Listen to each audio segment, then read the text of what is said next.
The wind did not merely blow across the high plains of Wyoming territory. It scoured them. It was a living, malevolent force that stripped the bark from the cottonwoods and drove grit into the deepest creases of a man's skin. Here, in the shadow of the Bighorn Mountains, the cattle town of Blackwood crouched low against the earth, a huddle of timber and stone bracing itself against the coming brutality of winter. It was 2 days before Christmas, 1888, and the town looked less like a settlement and more like a graveyard waiting to be filled. The main street was empty, a frozen river of rutted mud and hard-packed snow. Boarded-up windows on failed businesses rattled in their frames with a sound like chattering teeth, and snow drifted deep into the alleyways, sculpting soft, deceptive curves over trash and frozen filth. High on the ridge, beyond the last struggling fence line, the coyotes sang their thin, desperate hunger to a moon obscured by iron-gray clouds. Elias Ward sat hunched on the bench of a freight wagon, a dark silhouette against the bruising purple of the pre-dawn sky. He was a man whittled down by hard labor and grief, his face lean and weathered like a piece of driftwood left too long in the sun and wind. He held the leather reins in hands that had long since gone numb inside his cracked sheepskin gloves. The mules, a pair of stubborn brutes named Jack and Jenny, snorted clouds of steam into the frigid air, their hooves striking the frozen earth with the ring of hammers on stone. Elias kept his chin tucked deep into the collar of his coat, his eyes squinting against the stinging ice crystals that rode the wind. His mind was a ledger of deficits. He calculated the dwindling pile of firewood stacked behind the small, drafty cabin he rented on the edge of town.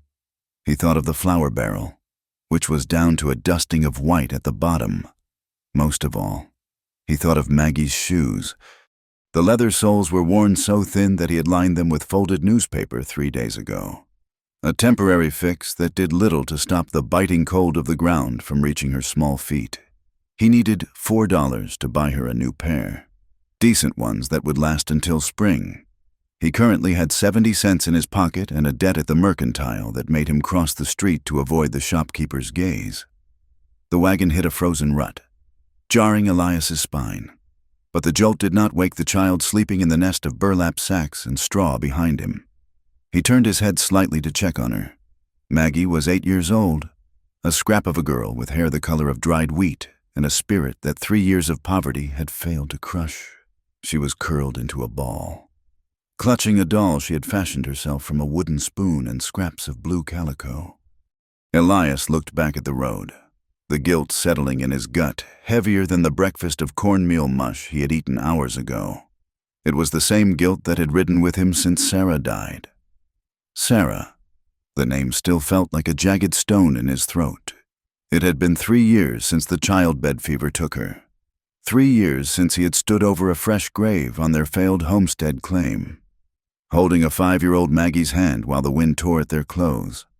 He had tried to keep the land, tried to wrestle a harvest out of the dry, unforgiving soil while caring for a grieving child.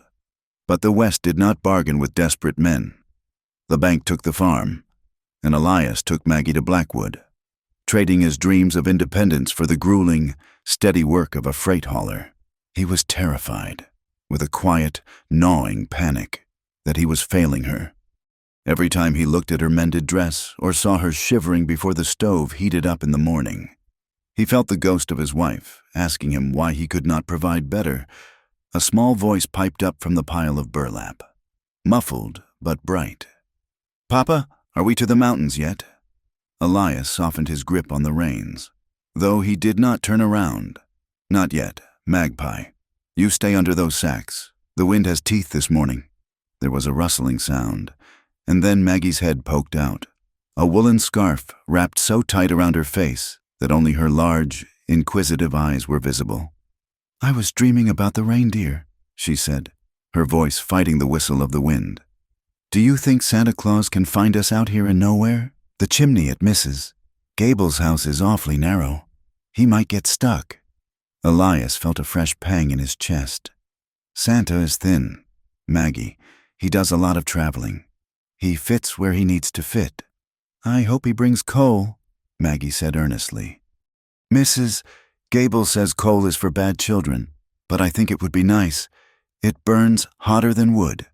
We could be warm all night. The practicality of her wish broke Elias's heart more than a demand for toys ever could. He stared ahead at the bleak horizon. He finds good children, Maggie.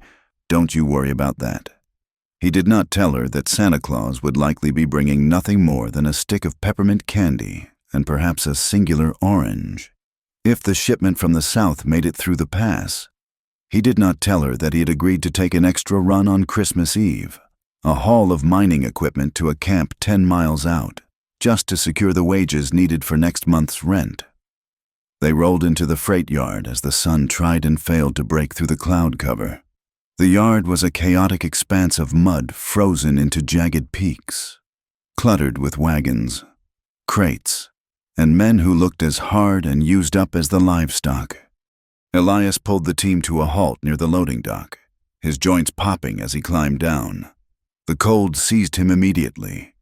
Seeking the gaps in his coat, he lifted Maggie down, swinging her momentarily in the air before setting her boots on the icy ground. She stomped her feet, clutching her spoon doll.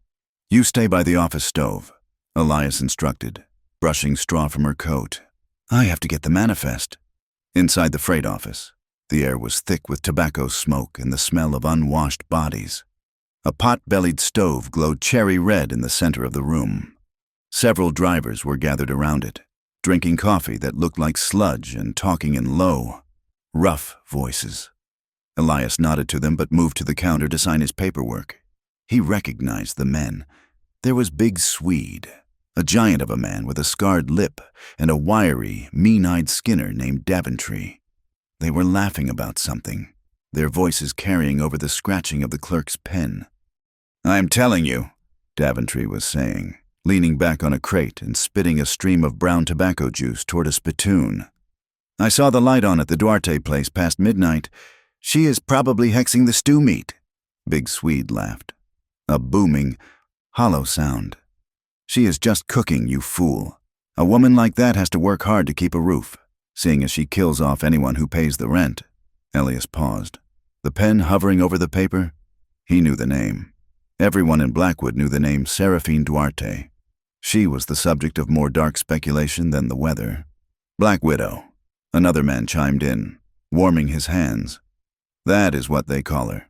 First husband took a bullet in the gut over a card game not a month after they got here. Second one, that miner fellow, crushed in a shaft. They say she argued with him the morning he died. Cursed him, surely. I heard she feeds the drifters, Daventry said, lowering his voice to a conspiratorial growl. Lures them in with that hot bread and those dark eyes. Then, come spring, you don't see them no more. I would not eat at her table if I was starving to death. Elias signed his name, the ink nearly freezing on the nib. He had no patience for gossip. It was a luxury for men who had time to waste, and Elias had none. He knew what it was like to be the subject of town talk, the man who couldn't hold his farm, the man dragging a motherless child through freight camps. He filed the name Seraphine Duarte away in his mind, not with judgment, but as a landmark of the town's cruelty. You are taking the mining equipment to the gorge? The clerk asked, looking over Elias's shoulder. Yes, Elias said. On Christmas Eve. Double pay for the holiday, the clerk muttered. If the snow holds off. I need the money, Elias said simply. The snow can do what it likes. He collected Maggie, who was warming her hands by the stove and listening to the men with wide, confused eyes. He hurried her out before she could ask what a Black Widow was or why the men were laughing so meanly. The day ground on with relentless monotony. Elias loaded crates, checked harnesses, and fought the numbness in his fingers. As the afternoon wore on, the sky began to lower, heavy and flat like an iron lid pressing down on the plains.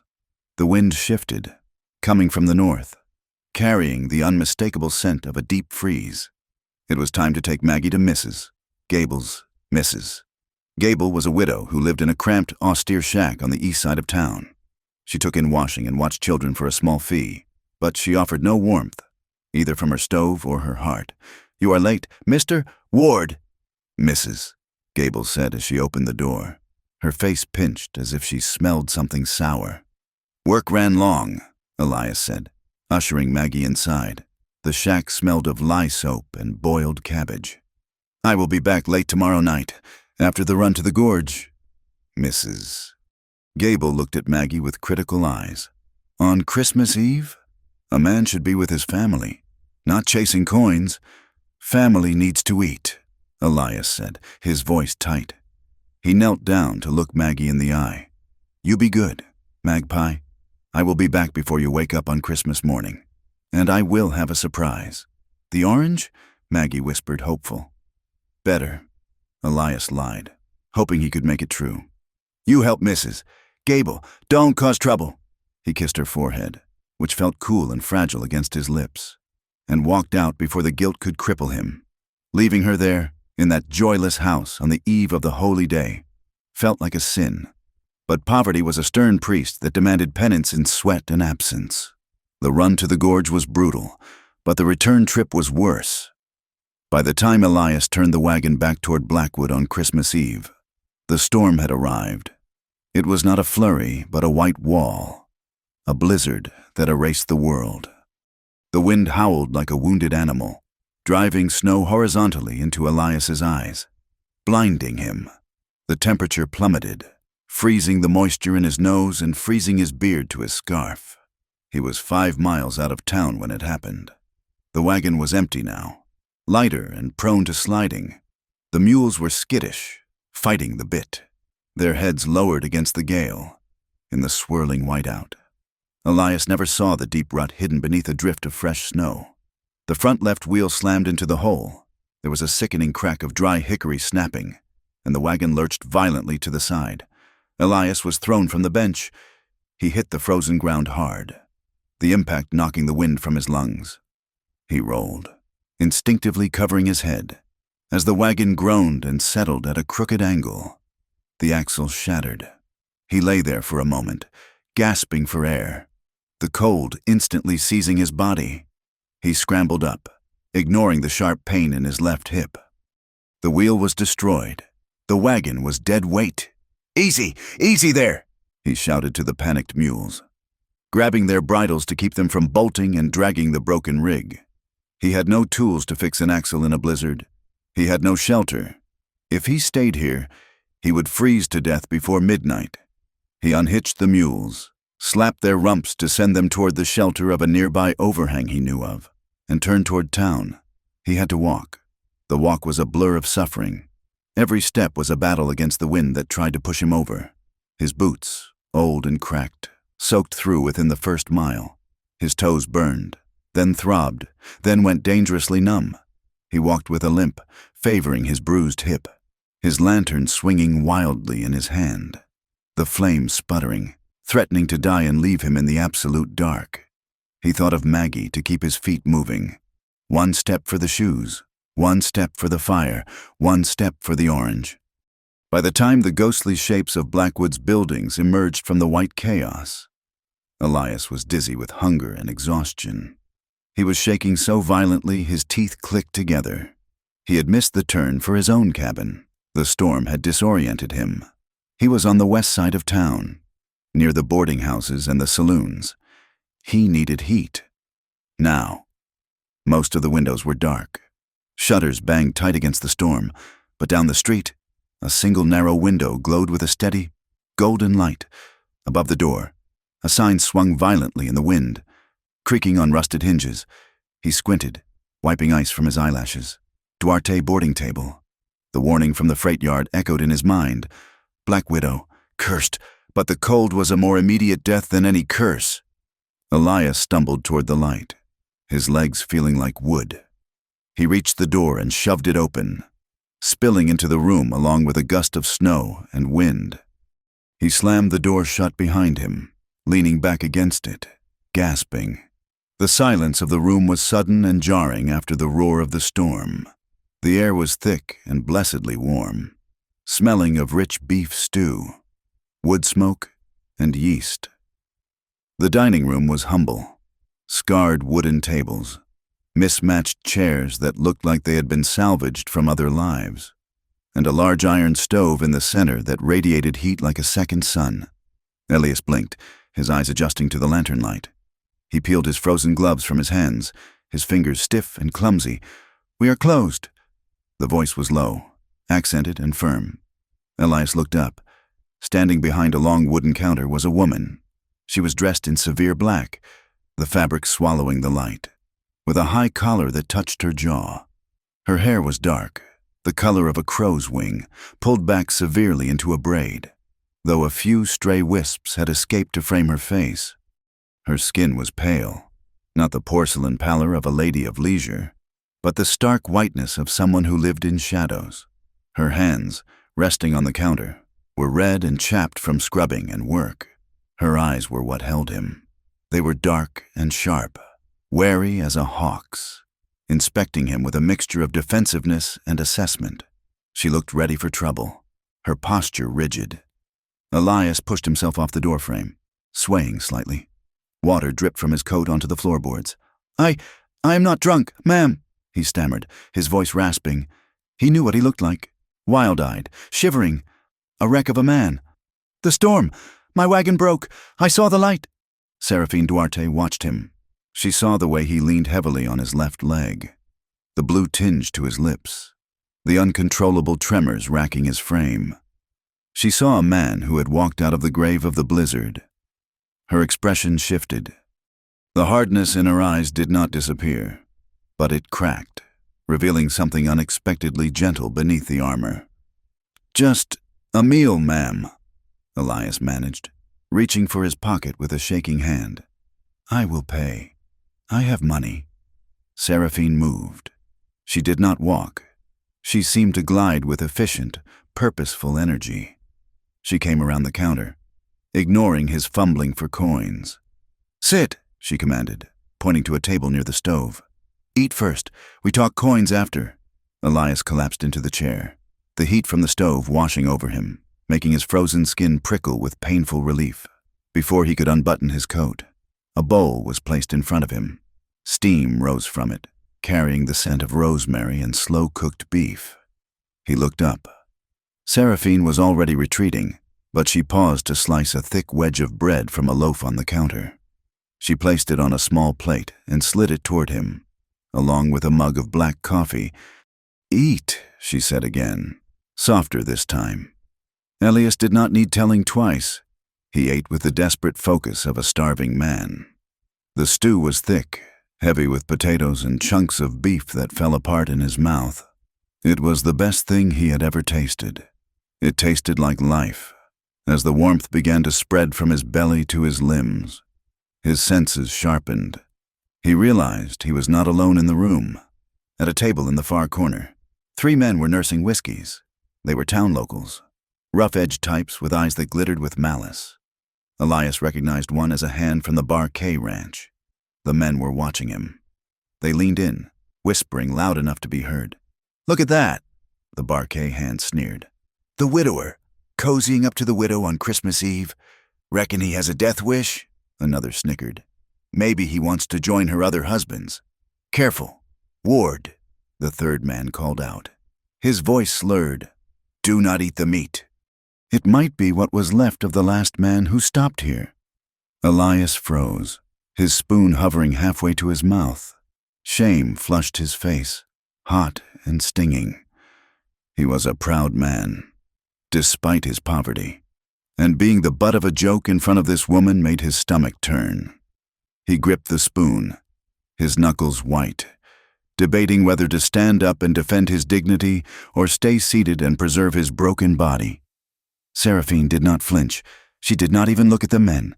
She was wiping down the counter, her movements rhythmic and calm, but Elias saw her jaw tighten. She turned her back to the hecklers and walked over to Elias with the coffee pot.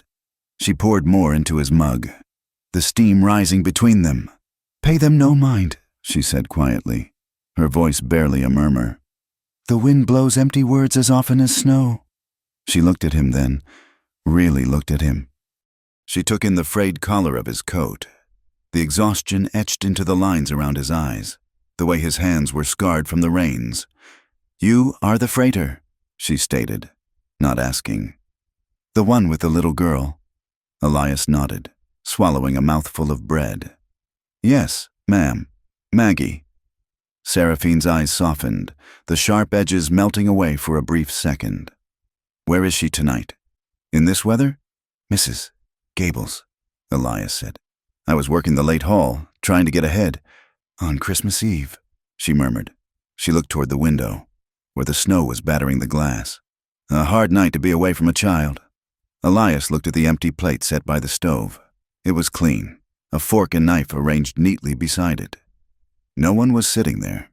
It looked like a place setting for a ghost, or perhaps for a guest she had hoped for who never came.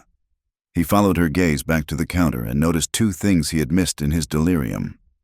Tucked discreetly into the pocket of her apron was a string of wooden rosary beads, and on the shelf beneath the counter, just within reach of her hand, lay the dull steel barrel of a revolver.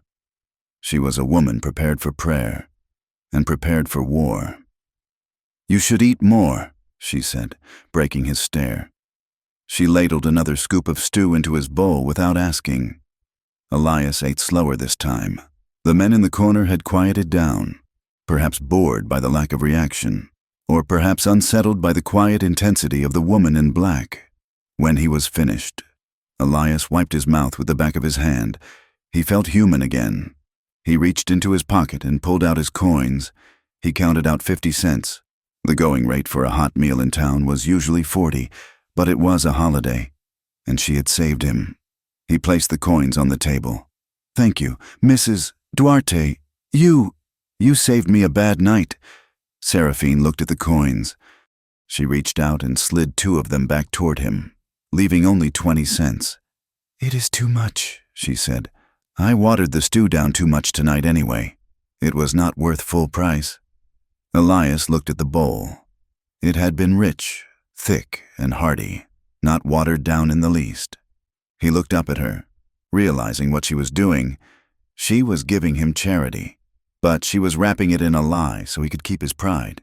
She knew he needed that money for Maggie. "Ma'am," he started, his throat tight.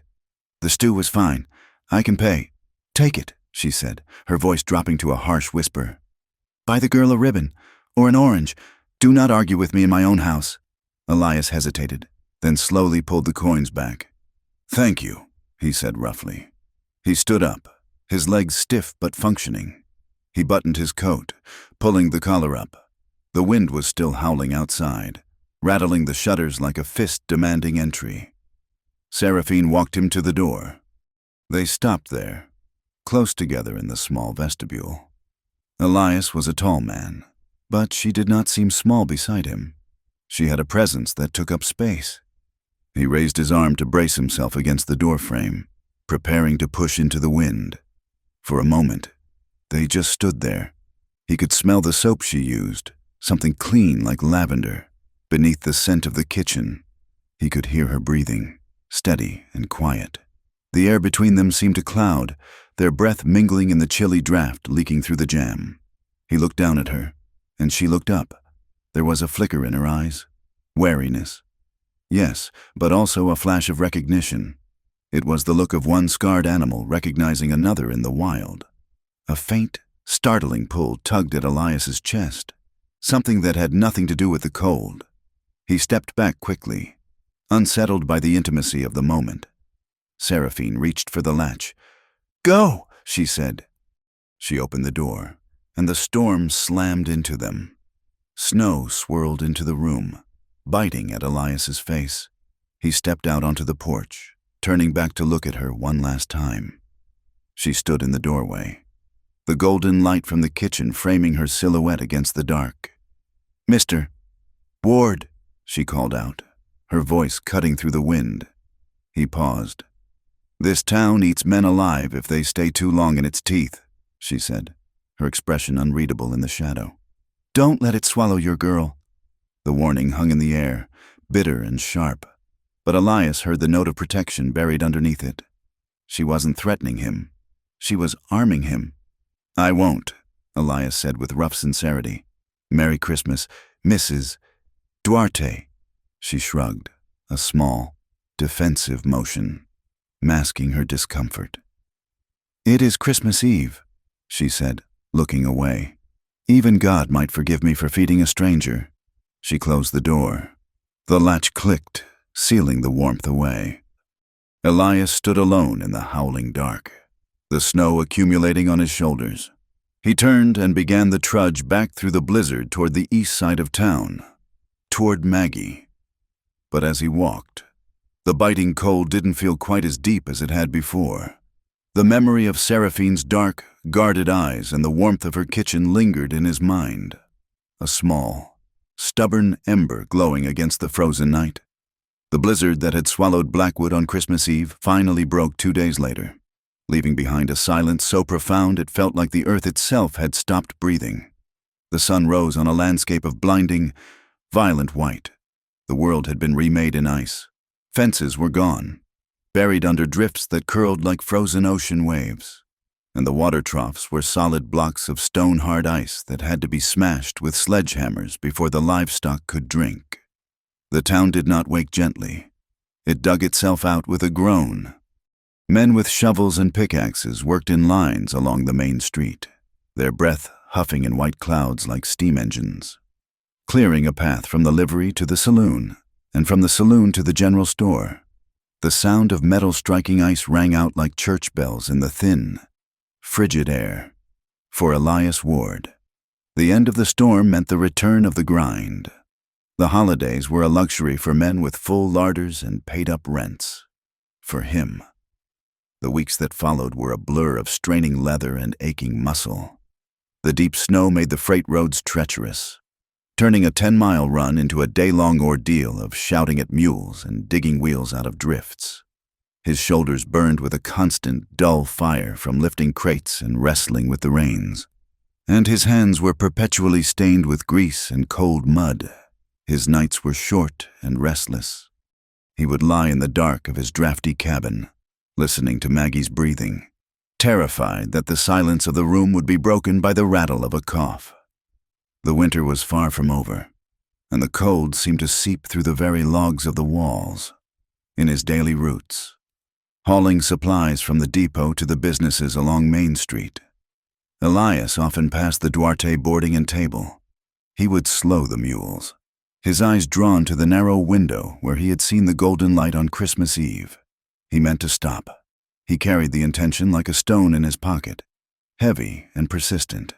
He wanted to thank Seraphine properly, to look her in the eye when he wasn't half frozen and starving, and tell her that her kindness had kept him upright. But every time he pulled on the reins to stop, he saw them.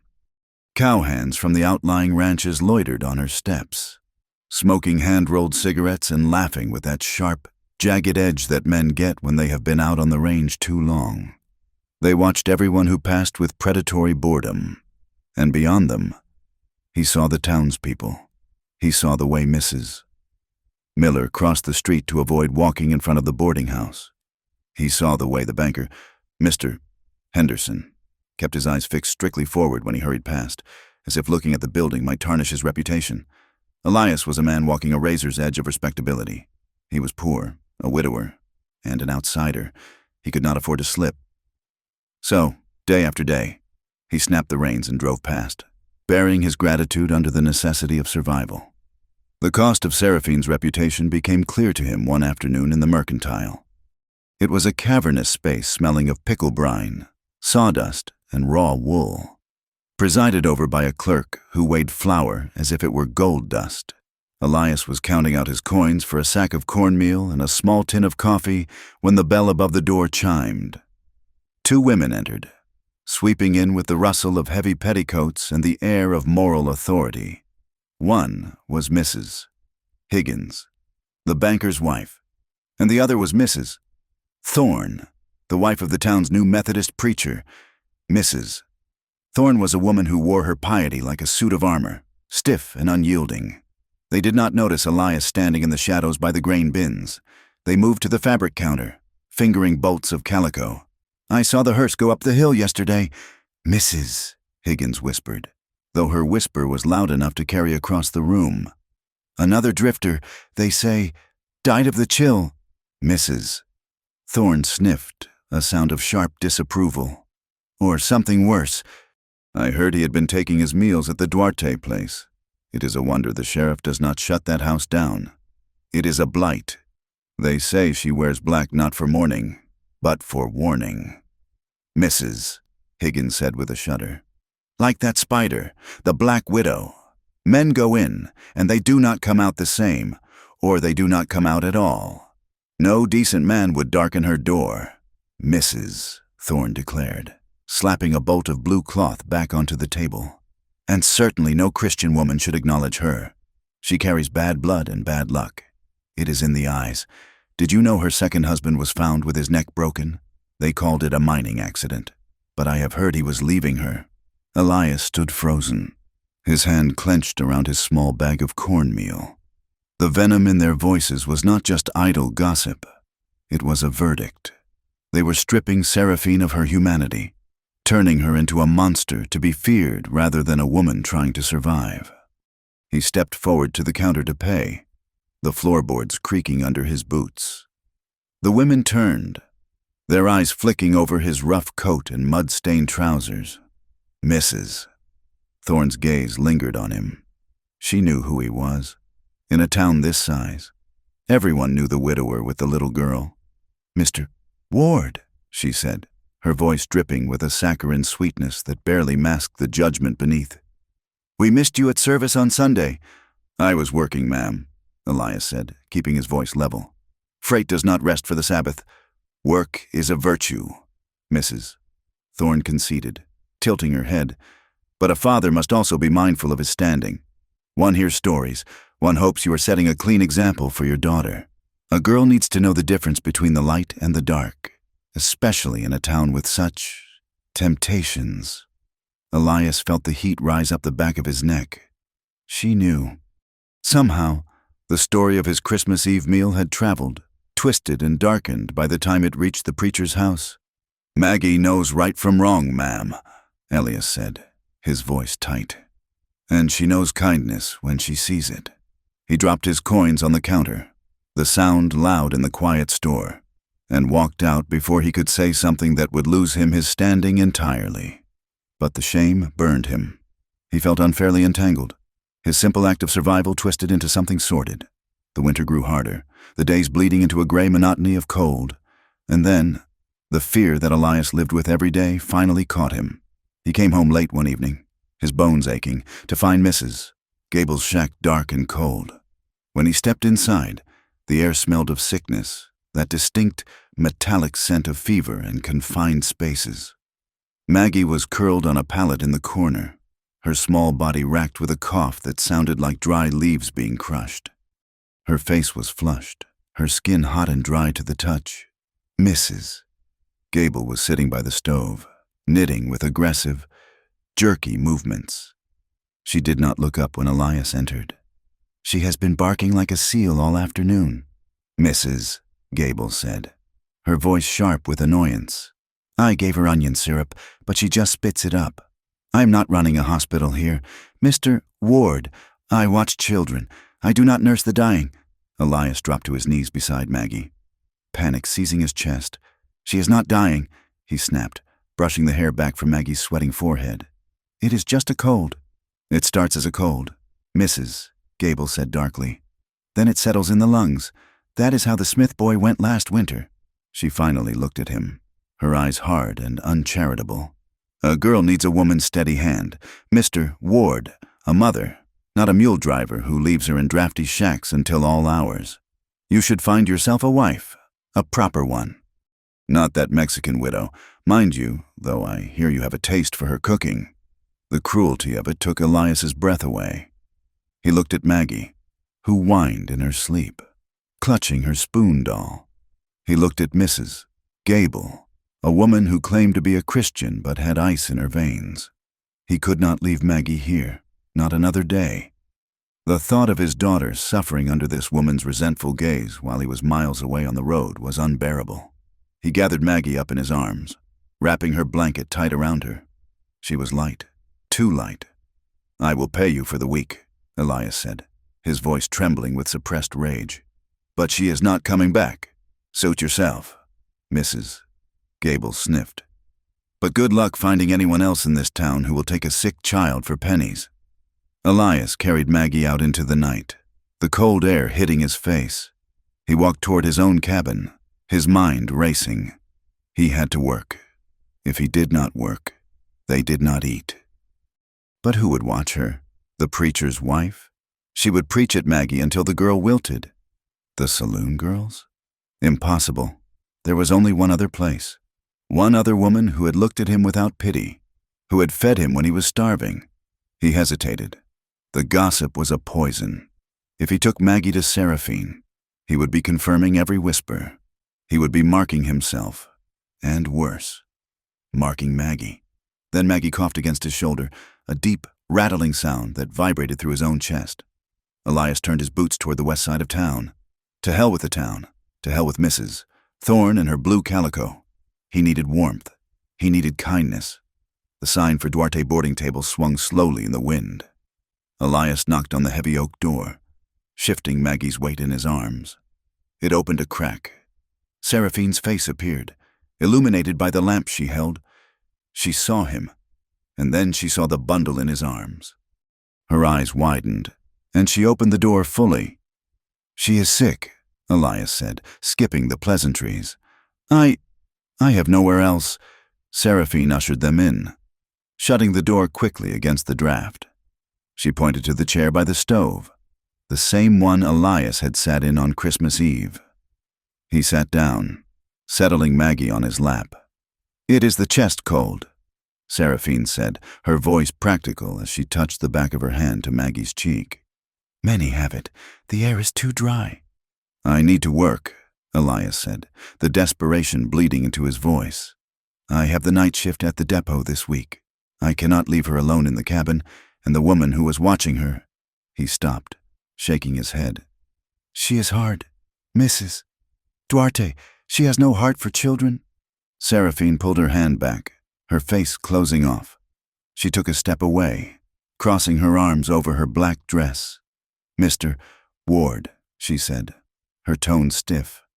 "This is a boarding house for men, rough men. Drovers, miners, drifters. It is no house for children. I have whiskey on the tables and pistols behind the counter. You cannot bring her here." "I will keep her in the kitchen," Elias pleaded. "Just by the stove.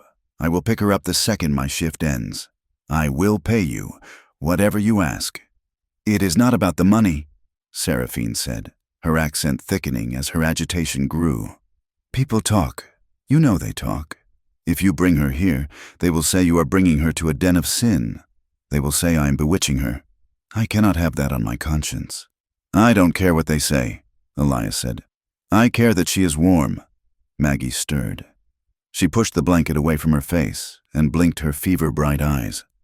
She looked around the room, taking in the unfamiliar shadows, the smells of drying herbs and wood smoke. Her gaze landed on Seraphine. She did not look afraid. She looked curious.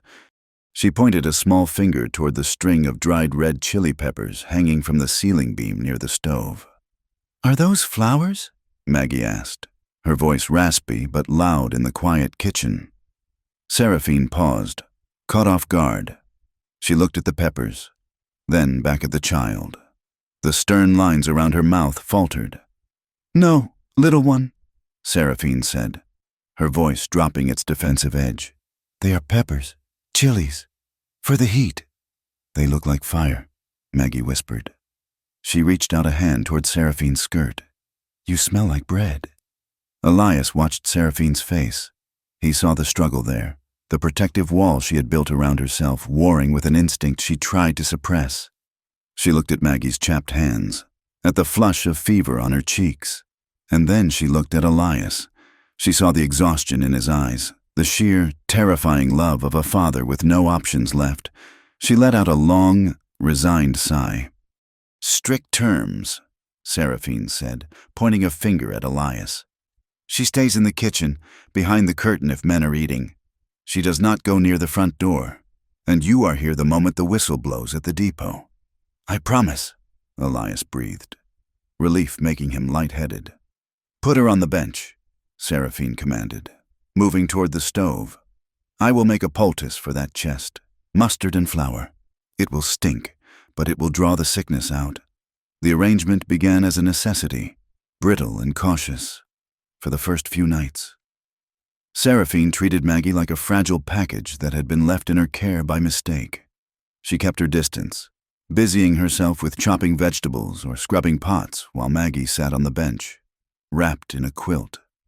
Elias would drop her off with a hurried thank you and rush to the depot, guilt biting at his heels with every step. He felt like he was exposing them both to danger. Yet every night when he returned, Maggie was safe. Slowly, the ice began to thaw. It started with small tasks. Maggie, bored with sitting still, asked to help. Seraphine, initially refusing, eventually handed her a bowl of dried beans to sort. Take out the stones, Seraphine instructed. And the ugly ones. Only the good beans go in the pot.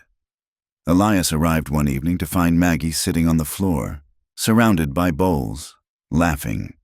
She had spilled a scoop of flour down the front of her dress, and Seraphine was dusting her off, scolding her, but there was no venom in the words.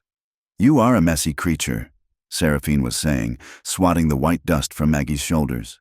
Like a little miller moth. I was making snow, Maggie giggled. Seraphine looked up and saw Elias standing in the doorway.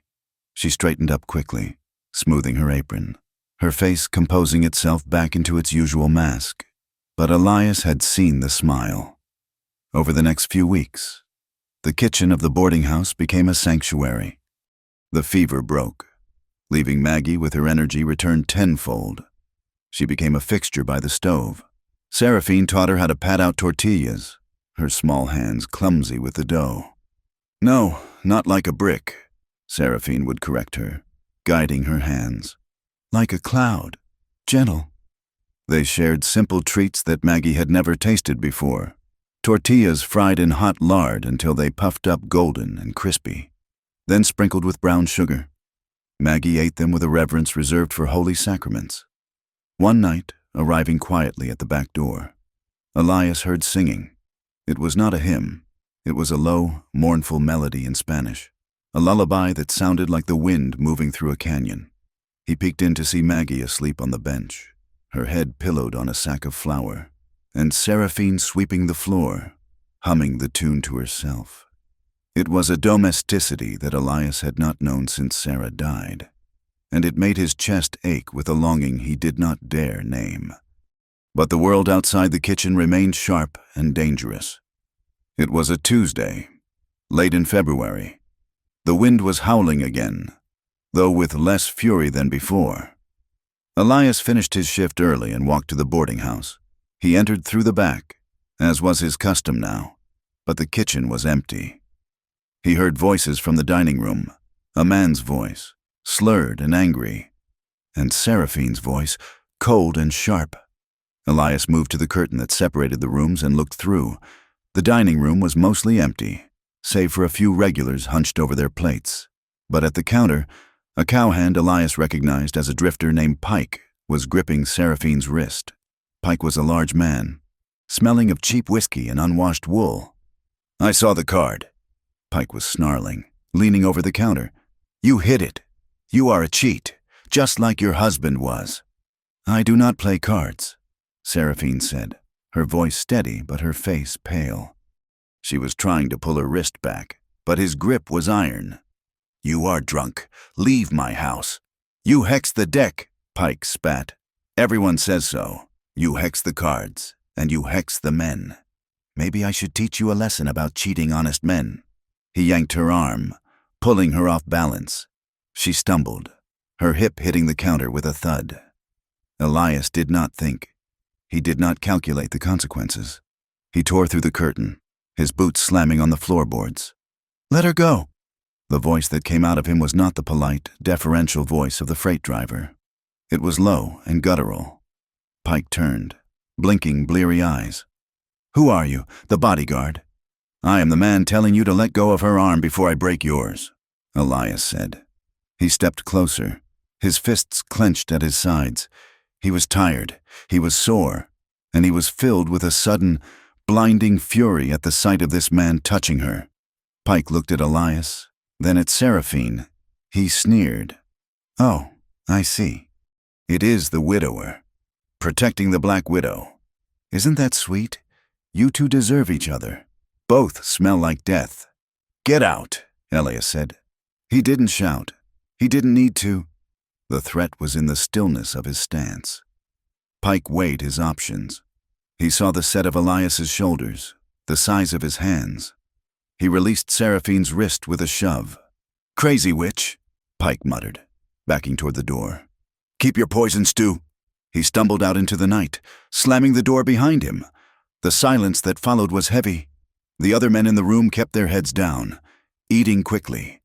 Seraphine stood by the counter, rubbing her wrist. She was trembling, not with fear, but with the adrenaline of violence avoided. She looked at Elias, and her eyes were blazing. "You should not have done that," she hissed. Elias blinked, taken aback. "He was hurting you." "I can handle drunks," she snapped. "I have a gun under this counter. I do not need a knight in a freight coat."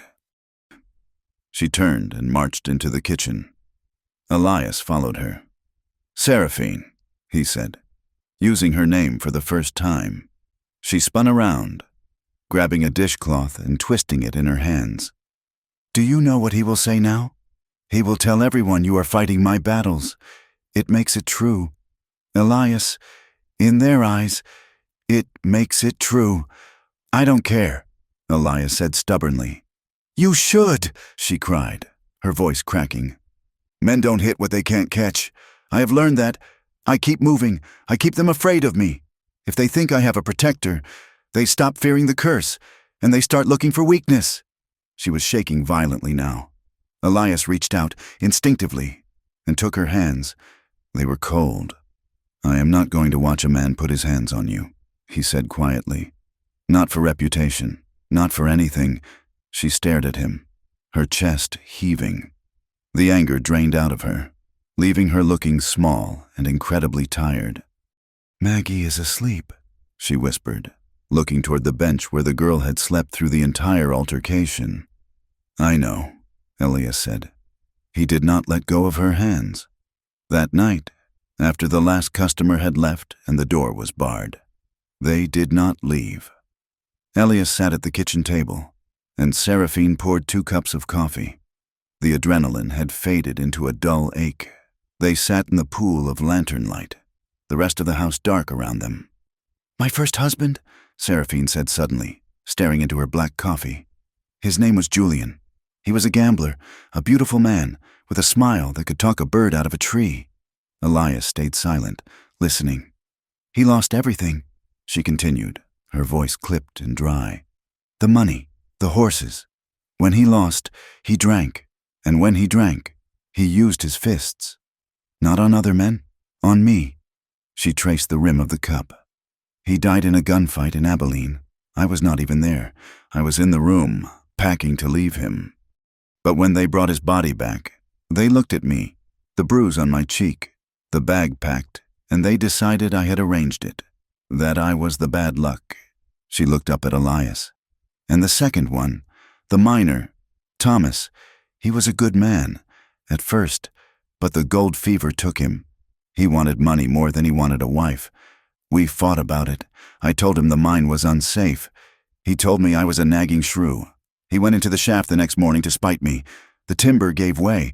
She let out a short, bitter laugh. "They said I cursed the beam. They said I wanted the insurance money. There was no insurance money, just debt." She looked him in the eye, challenging him to judge her. "That is who I am. Elias, a woman who survives while the men around her die." Elias looked at her. He saw the guilt she carried, not because she was guilty, but because she had survived when they hadn't. He understood that weight. "Sarah didn't die of fever," Elias said softly. Seraphine's eyes widened slightly. "I mean, it was fever," Elias corrected himself, struggling with the words he had never spoken aloud. "But it was my fault. It was harvest time. The wheat was turning. If I got it in, we would have enough money to build the barn. She told me she felt sick. She told me the baby was coming early." He looked at his hands, his rough, scarred hands. "I bet on the harvest. I thought I had another day. I stayed in the field until sundown. By the time I got back to the house, by the time I went for the doctor—" He couldn't finish the sentence. He didn't have to. The silence filled in the rest. "If I had left sooner," he whispered. "If I hadn't been so greedy for the crop, she would be here." The confession hung in the air, mixing with the smell of the dying fire and the yeast of the rising dough. They were two people sitting in the wreckage of their pasts, each believing they were the architect of their own ruin. Seraphine reached across the table. This time, she took his hand. Her grip was strong, calloused, real. "We do what we must to live," she said fiercely.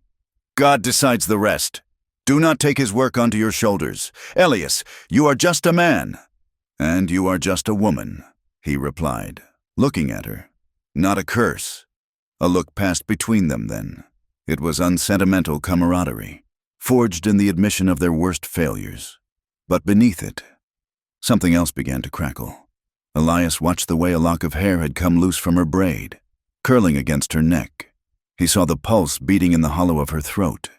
He remembered the feel of her wrist when he had pulled her away from the drunkard, small, fragile, yet made of steel. Seraphine watched him too. She watched the way his broad shoulders slumped with exhaustion, the way his eyes, usually so guarded, were open and naked before her. She saw a man who had broken himself trying to atone for a mistake he couldn't fix. She stood up abruptly, breaking the connection.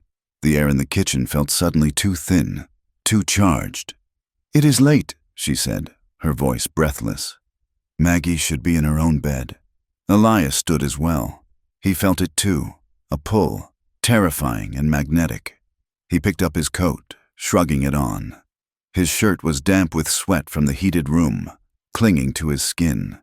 He saw Seraphine's eyes drop to his chest, then snap back up to his face. Her pupils dilated. "Yes," he said, his voice rough. "It is late." He went to the bench and lifted sleeping Maggie into his arms. She murmured and tucked her face into his neck. At the door, he turned back. Seraphine was standing by the stove, arms wrapped around herself, watching him go. "Thank you," he said, "for the peppers and the listening." "Go," she said softly, "before the wind picks up." He walked out into the cold, but his blood was humming. He felt alive, painfully and dangerously alive, for the first time in 3 years. And he knew, with a sinking certainty, that he would be back. Not just for Maggie, but for the woman in the black dress who made better bread than any preacher's wife, and who understood that sometimes survival was the only victory that mattered. Just when the town of Blackwood thought it had broken the back of the winter, the season turned around and broke theirs. The brief, teasing thaw of early March vanished overnight, replaced by a cold so profound it seemed to stop the blood in the veins.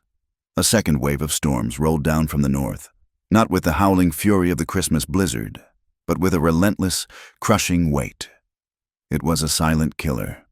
Snow fell for 3 days straight, thick and wet, turning to ice as soon as the sun went down.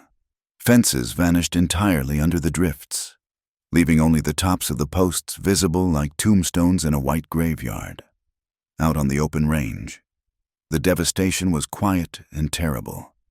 Cattle, already weakened by months of foraging through ice, simply stopped moving. They huddled together in the lees of ravines, their breath steaming until it froze on their muzzles, and then they died standing up. Supply wagons from the railhead were delayed, then canceled altogether. The shelves in the mercantile grew bare, and every meal in town became a calculation of flour ounces and dried beans. Elias Ward felt the pressure in his very bones. The freight company was running skeleton crews, but the desperation of the outlying ranches meant the work was more dangerous than ever. There was emergency feed to be hauled, hay and corn for the starving livestock, and the pay was high enough to make a man ignore the color of the sky. It was a Tuesday afternoon when Elias took the run to the Circle T Ranch, a remote spread tucked into the foothills 20 miles west of town. The foreman had practically begged for the delivery, offering triple the standard rate. Elias had looked at the gray horizon, then at the holes in his own boots, and climbed onto the wagon. The delivery had taken longer than expected.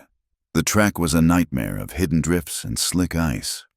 By the time Elias unloaded the last bale of hay and turned the team back toward Blackwood, the sun was already dead behind a wall of slate-colored clouds.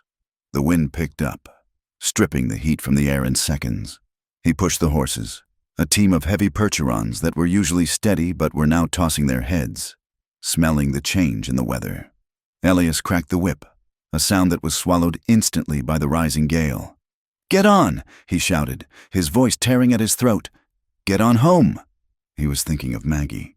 She was at the boarding house. He had dropped her off that morning with a promise to be back before supper. The thought of her waiting by the stove, watching the door, was a hook in his heart that pulled him forward. But the storm did not care about fathers or promises. It blew in faster than any weather Elias had ever seen. A white curtain dropping over the world. One moment he could see the silhouette of the distant ridge. The next, he could not see the ears of the horses in front of him. The temperature plummeted. The wind screamed, a high, thin shriek that sounded like metal shearing. The journey back was a blur of terror. Elias lost the road twice. He had to climb down, blindly feeling for the ruts with his frozen feet, leading the panicked horses by their bridles while the wind tried to knock him flat. Snow crusted on his eyelashes, sealing his vision shut until he had to claw it away with numb fingers. He stopped feeling his hands, then his feet, then his face. He was becoming a part of the storm.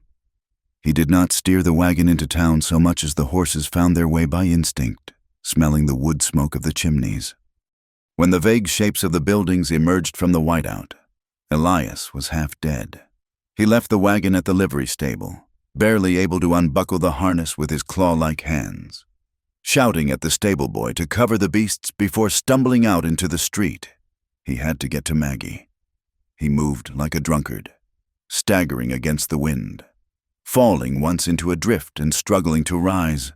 The cold was a narcotic now, making him sleepy, telling him to just lie down and rest. But the image of the golden window kept him moving.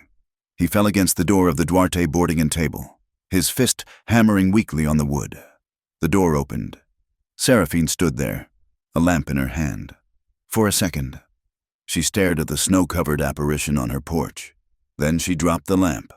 It didn't break, rolling on the floor, and grabbed him by the front of his coat. "You fool!" she cried, her voice sharp with panic. She dragged him inside with a strength that shocked him, pulling his dead weight over the threshold and slamming the door against the wind. The silence of the house hit him like a physical blow. "Papa!" Maggie launched herself at him, burying her face in his frozen coat, sobbing.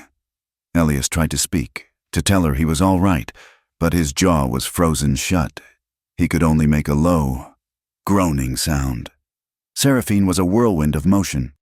She peeled Maggie away gently but firmly. "Let him breathe. Child, get the blanket from the chair. Now!"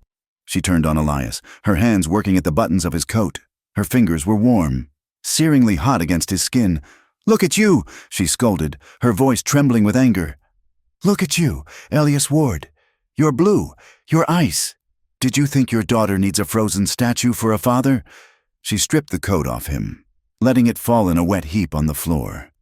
She pushed him onto the chair by the stove and knelt to unlace his boots. Her movements were rough, born of fear. When she pulled the boots off, she rubbed his feet briskly, checking for the white patches of frostbite. I had to," Elias managed to slur, his tongue thick. The feed can rot," Seraphine snapped, looking up at him. Her eyes were wide, the pupils dark and dilated. "You almost died. Elias, do you understand? The road is gone. The world is gone out there." Elias looked around the kitchen. The shutters were barred, but they rattled violently in their frames. The wind howled down the stovepipe, making the fire flare and sputter. The building groaned, the timbers protesting the sheer force of the gale. "I have to take her," Elias started, trying to stand. He swayed dangerously. "Mrs. Gable, the neighbor." Seraphine stood up and pushed him back down with a hand on his chest. You are going nowhere, she said, her tone leaving no room for argument. The neighbor's shack is half a mile away. You would not make it past the end of the street, and I will not let you take the child out in that hell. Elias looked at Maggie. She was standing by the stove, clutching the blanket, her eyes red and terrified. He looked at the window, where the snow was pressed against the glass like a white shroud. He knew Seraphine was right.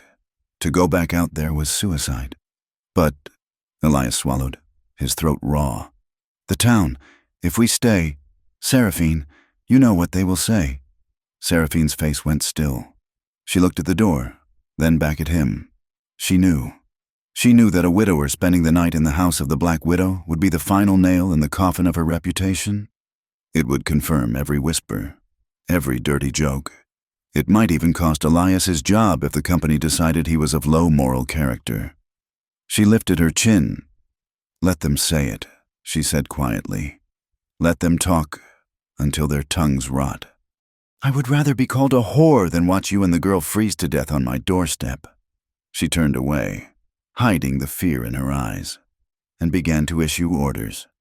We make pallets, she said. The storm will not lift tonight. The arrangement was made with a grim efficiency. Seraphine brought out spare bedding, wool blankets that smelled of cedar and lavender. She set up a cot for Maggie as close to the stove as she dared, piling it with quilts. You, she said to Elias, pointing to the corner of the kitchen, near the wood box. You sleep there. I have a pallet. She pointed to the small back room behind the kitchen, separated only by a thin calico curtain. It was where she slept.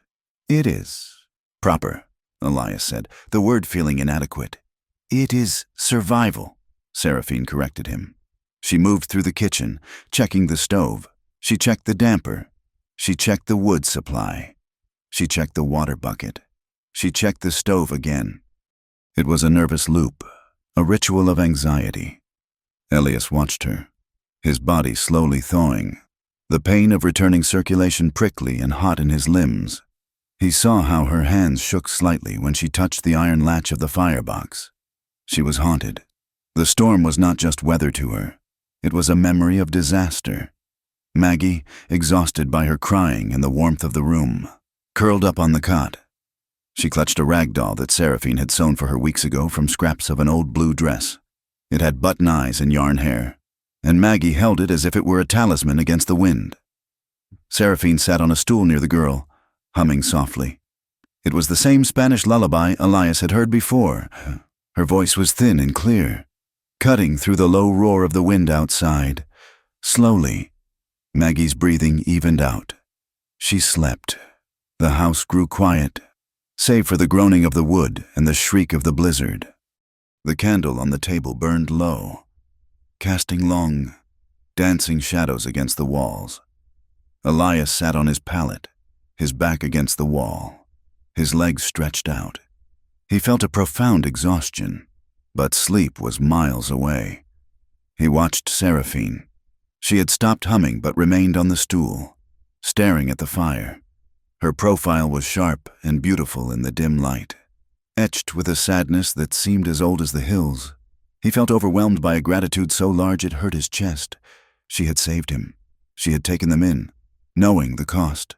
And beneath the gratitude was a strange, dull ache, a longing to reach out and smooth the worry from her forehead, to stand between her and the wind. Seraphine, he whispered. She turned her head. You should sleep. Elias. I can't, he said. Come, sit. He gestured to the chair opposite the table. She hesitated, glancing at the sleeping child, then rose and moved to the table. She brought the coffee pot and 2 cups. The coffee was hours old, thick and bitter, but it was hot. They sat in the intimate half-dark, the candle flame flickering between them. The storm outside felt like a siege, forcing them into a world that consisted only of this room, this table, these 2 faces. You hate the wind, Elias said softly. It was a statement, not a question. Seraphine wrapped her hands around the warm cup. I hate the things it hides, she said. When I was a girl, we crossed the desert to come north, my father, my mother, and me. The wind blew for days. It erased the trail. We lost the mules. We walked until our feet bled. She looked up at him, her eyes dark and unguarded. I was 16 when I married Julian. He was American. He promised me a house with wood floors. He promised I would never be hungry. Did you love him? Elias asked. I loved the promise, she said honestly. And I loved him, in the beginning, but love is fragile in a hard land. We came to these towns, and I was different.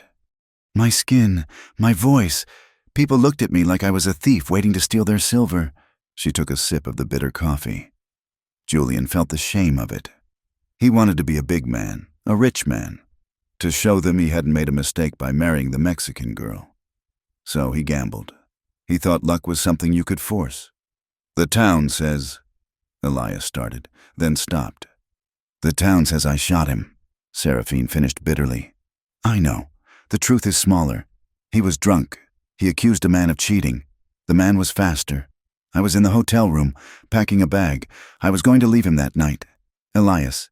He had hit me the day before because he lost his saddle at poker. When I heard the shot, I knew. And when I went downstairs, and they saw my packed bag, they decided I had planned it, that I had signaled the other man. They wanted a witch, not a widow. Elias reached across the table, his hand resting near hers but not touching. And Thomas? Seraphine flinched. Thomas was kind, for a while. But the mines, they change men. He was obsessed with the veins, the deep earth. The company was cutting corners on timber supports. I told him. I begged him not to go into the number 4 shaft. I had a dream. Elias. A bad dream. I told him, the earth is angry today. He laughed. He told the men at the saloon that his wife was a superstitious savage who was trying to keep him poor. She closed her eyes. The shaft collapsed 3 hours later. When they brought him up, the foreman looked at me and said, You spoke it into happening. That is what he said, and the town believed him. It is easier to believe a woman is cursed than to admit the timber was rotten and the greed was high. Elias listened, his heart twisting in his chest. He saw the trap she had lived in for years.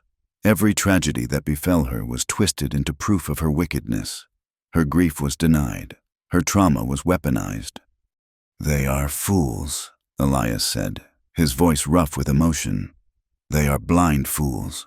They are just people, Seraphine said wearily. They need something to blame. She looked at him, her gaze penetrating. And you, Elias, what do you blame yourself for? You carry a weight, too. I see it in the way you look at Maggie. Elias looked down at the scarred wood of the table. The confession he had been carrying sat in his throat, a jagged lump. He had never said it aloud. Not to the preacher, not to the grave. I am afraid, he whispered. Every day, I am afraid I am not man enough to keep her safe. I look at her shoes, and I see my failure. I look at the empty flour bin, and I see my failure. He took a breath, the air shuddering in his lungs. And sometimes late at night, when I'm so tired I can't see straight, and Maggie is crying for her mother. He looked up, meeting Seraphine's eyes. I resent Sarah. I resent my wife for dying. I hate her for leaving me alone with this, for leaving me to be the mother and the father and the provider in a world that wants to crush us. He dropped his head into his hands. And then I hate myself. I hate myself for thinking it. She didn't choose to die, but I am so angry. Seraphine, I am so angry all the time. The silence that followed was absolute. The wind outside seemed to recede, leaving only the sound of Elias's ragged breathing. He expected judgment. He expected her to pull away from the monster who resented the dead. Instead, he felt a touch. Seraphine reached across the table. Her hand, smaller than his but roughened by the same hard work, covered his clenched fist. Her fingers were warm. She did not squeeze. She simply held him. It was a silent acknowledgement of the darkness that lives in grief, a permission to be broken. Elias lifted his head. He turned his hand over, his fingers uncurling to catch hers. His thumb brushed the back of her hand, tracing the blue vein that ran beneath the pale skin. The simple touch ignited something in the room, a spark that had been dormant, buried under layers of cold and propriety. It flared up, hot and sudden. Seraphine's fingers trembled. She started to pull back, the instinct of self-preservation kicking in. "Elias!" But she didn't pull away. Not really. She let her hand linger in his. The candle sputtered, the wax pooling low. The room was growing colder as the fire in the stove burned down to embers. By necessity. They shifted their chairs closer together, seeking the shared warmth. Elias reached for the spare blanket on the bench and draped it over both of their shoulders. Shoulder brushed shoulder. The wool created a tent, a private world within the private world. Every accidental movement, his arm against hers, the shift of a leg, felt deliberate, charged with electricity. Elias turned to look at her. In the dying light, her eyes were huge, reflecting the single flame. He watched the curve of her throat as she swallowed. He looked at her mouth, usually so tight with resolve, now slightly parted. He remembered the last time a woman had touched him with tenderness, and the memory was so old it felt like it belonged to another life. Seraphine felt his gaze like a physical touch. Her heart hammered against her ribs. She wrestled with a surge of desire that terrified her. She had told herself she was poison. She had told herself that any man who got close to her would end up in the ground. "He is a good man," a voice in her head whispered. "Don't ruin him." But another voice, louder and more desperate, screamed, "I'm alive. I am still alive." She reached for the coffee pot to refill his cup, a nervous gesture to break the tension. Her hand shook violently. The pot rattled against the rim of the cup. Elias reached out. His large hand covered hers on the handle of the pot, steadying it. He didn't let go. He slid his hand up her arm, his palm rough against the wool of her sleeve, until his fingers touched the warm skin of her neck. They froze, their eyes locked, for a long, suspended heartbeat. The rest of the world fell away. The howling storm, the judging town, the ghosts of the dead husbands, the fear of the future. It all vanished. There was only the heat of his hand and the depth of her eyes. Elias leaned in. He moved slowly, giving her every chance to turn away, to push him back, to slap him. He hesitated just an inch from her lips, his breath mixing with hers. "Seraphine," he breathed. She didn't refuse. She didn't turn away. She closed the distance. She kissed him. It was not a gentle kiss. It was not the chaste peck of a courtship. It was a collision. It was hungry and desperate. Her hands flew up to clutch the lapels of his shirt, pulling him closer. His arms went around her, crushing her against him, burying his hands in the thick hair at the nape of her neck. It was the kiss of two people who had been starving for years. It tasted of coffee and grief and a need so sharp it felt like pain. Elias groaned low in his throat, the sound vibrating against her mouth. The warmth of her body against his was a shock, a fierce, living contrast to the deathly cold that had nearly taken him hours ago. They deepened the kiss, their mouths moving urgently together. Elias felt the walls of his control crumbling. He wanted to pull her onto his lap, to lose himself in her, to forget the cold and the debts and the loneliness. For a moment, they teetered on the edge. The desire was a roaring fire, threatening to consume the caution that had kept them alive. Then, Seraphine broke away. She gasped, pulling back, her chest heaving. Her eyes were wide, black pools of fear and longing. Her lips were swollen, her hair coming loose from its pins. "No," she whispered, her voice shaking. "No, Elias." Elias stayed where he was, breathing hard, his hands still hovering near her waist. "Seraphine, if you stay in my bed," she stammered, backing away until she hit the edge of the table. "If you stay, the town will know. They always know. They will crucify you, Elias. They will say you are bewitched. They will take your job. And Maggie, God, Elias, Maggie will pay the price for our sin." The mention of Maggie was like a splash of ice water. Elias blinked, the haze of passion clearing just enough to see the terror in her face. She wasn't rejecting him. She was protecting him. She was terrified that her curse would destroy the only decent thing left in her life.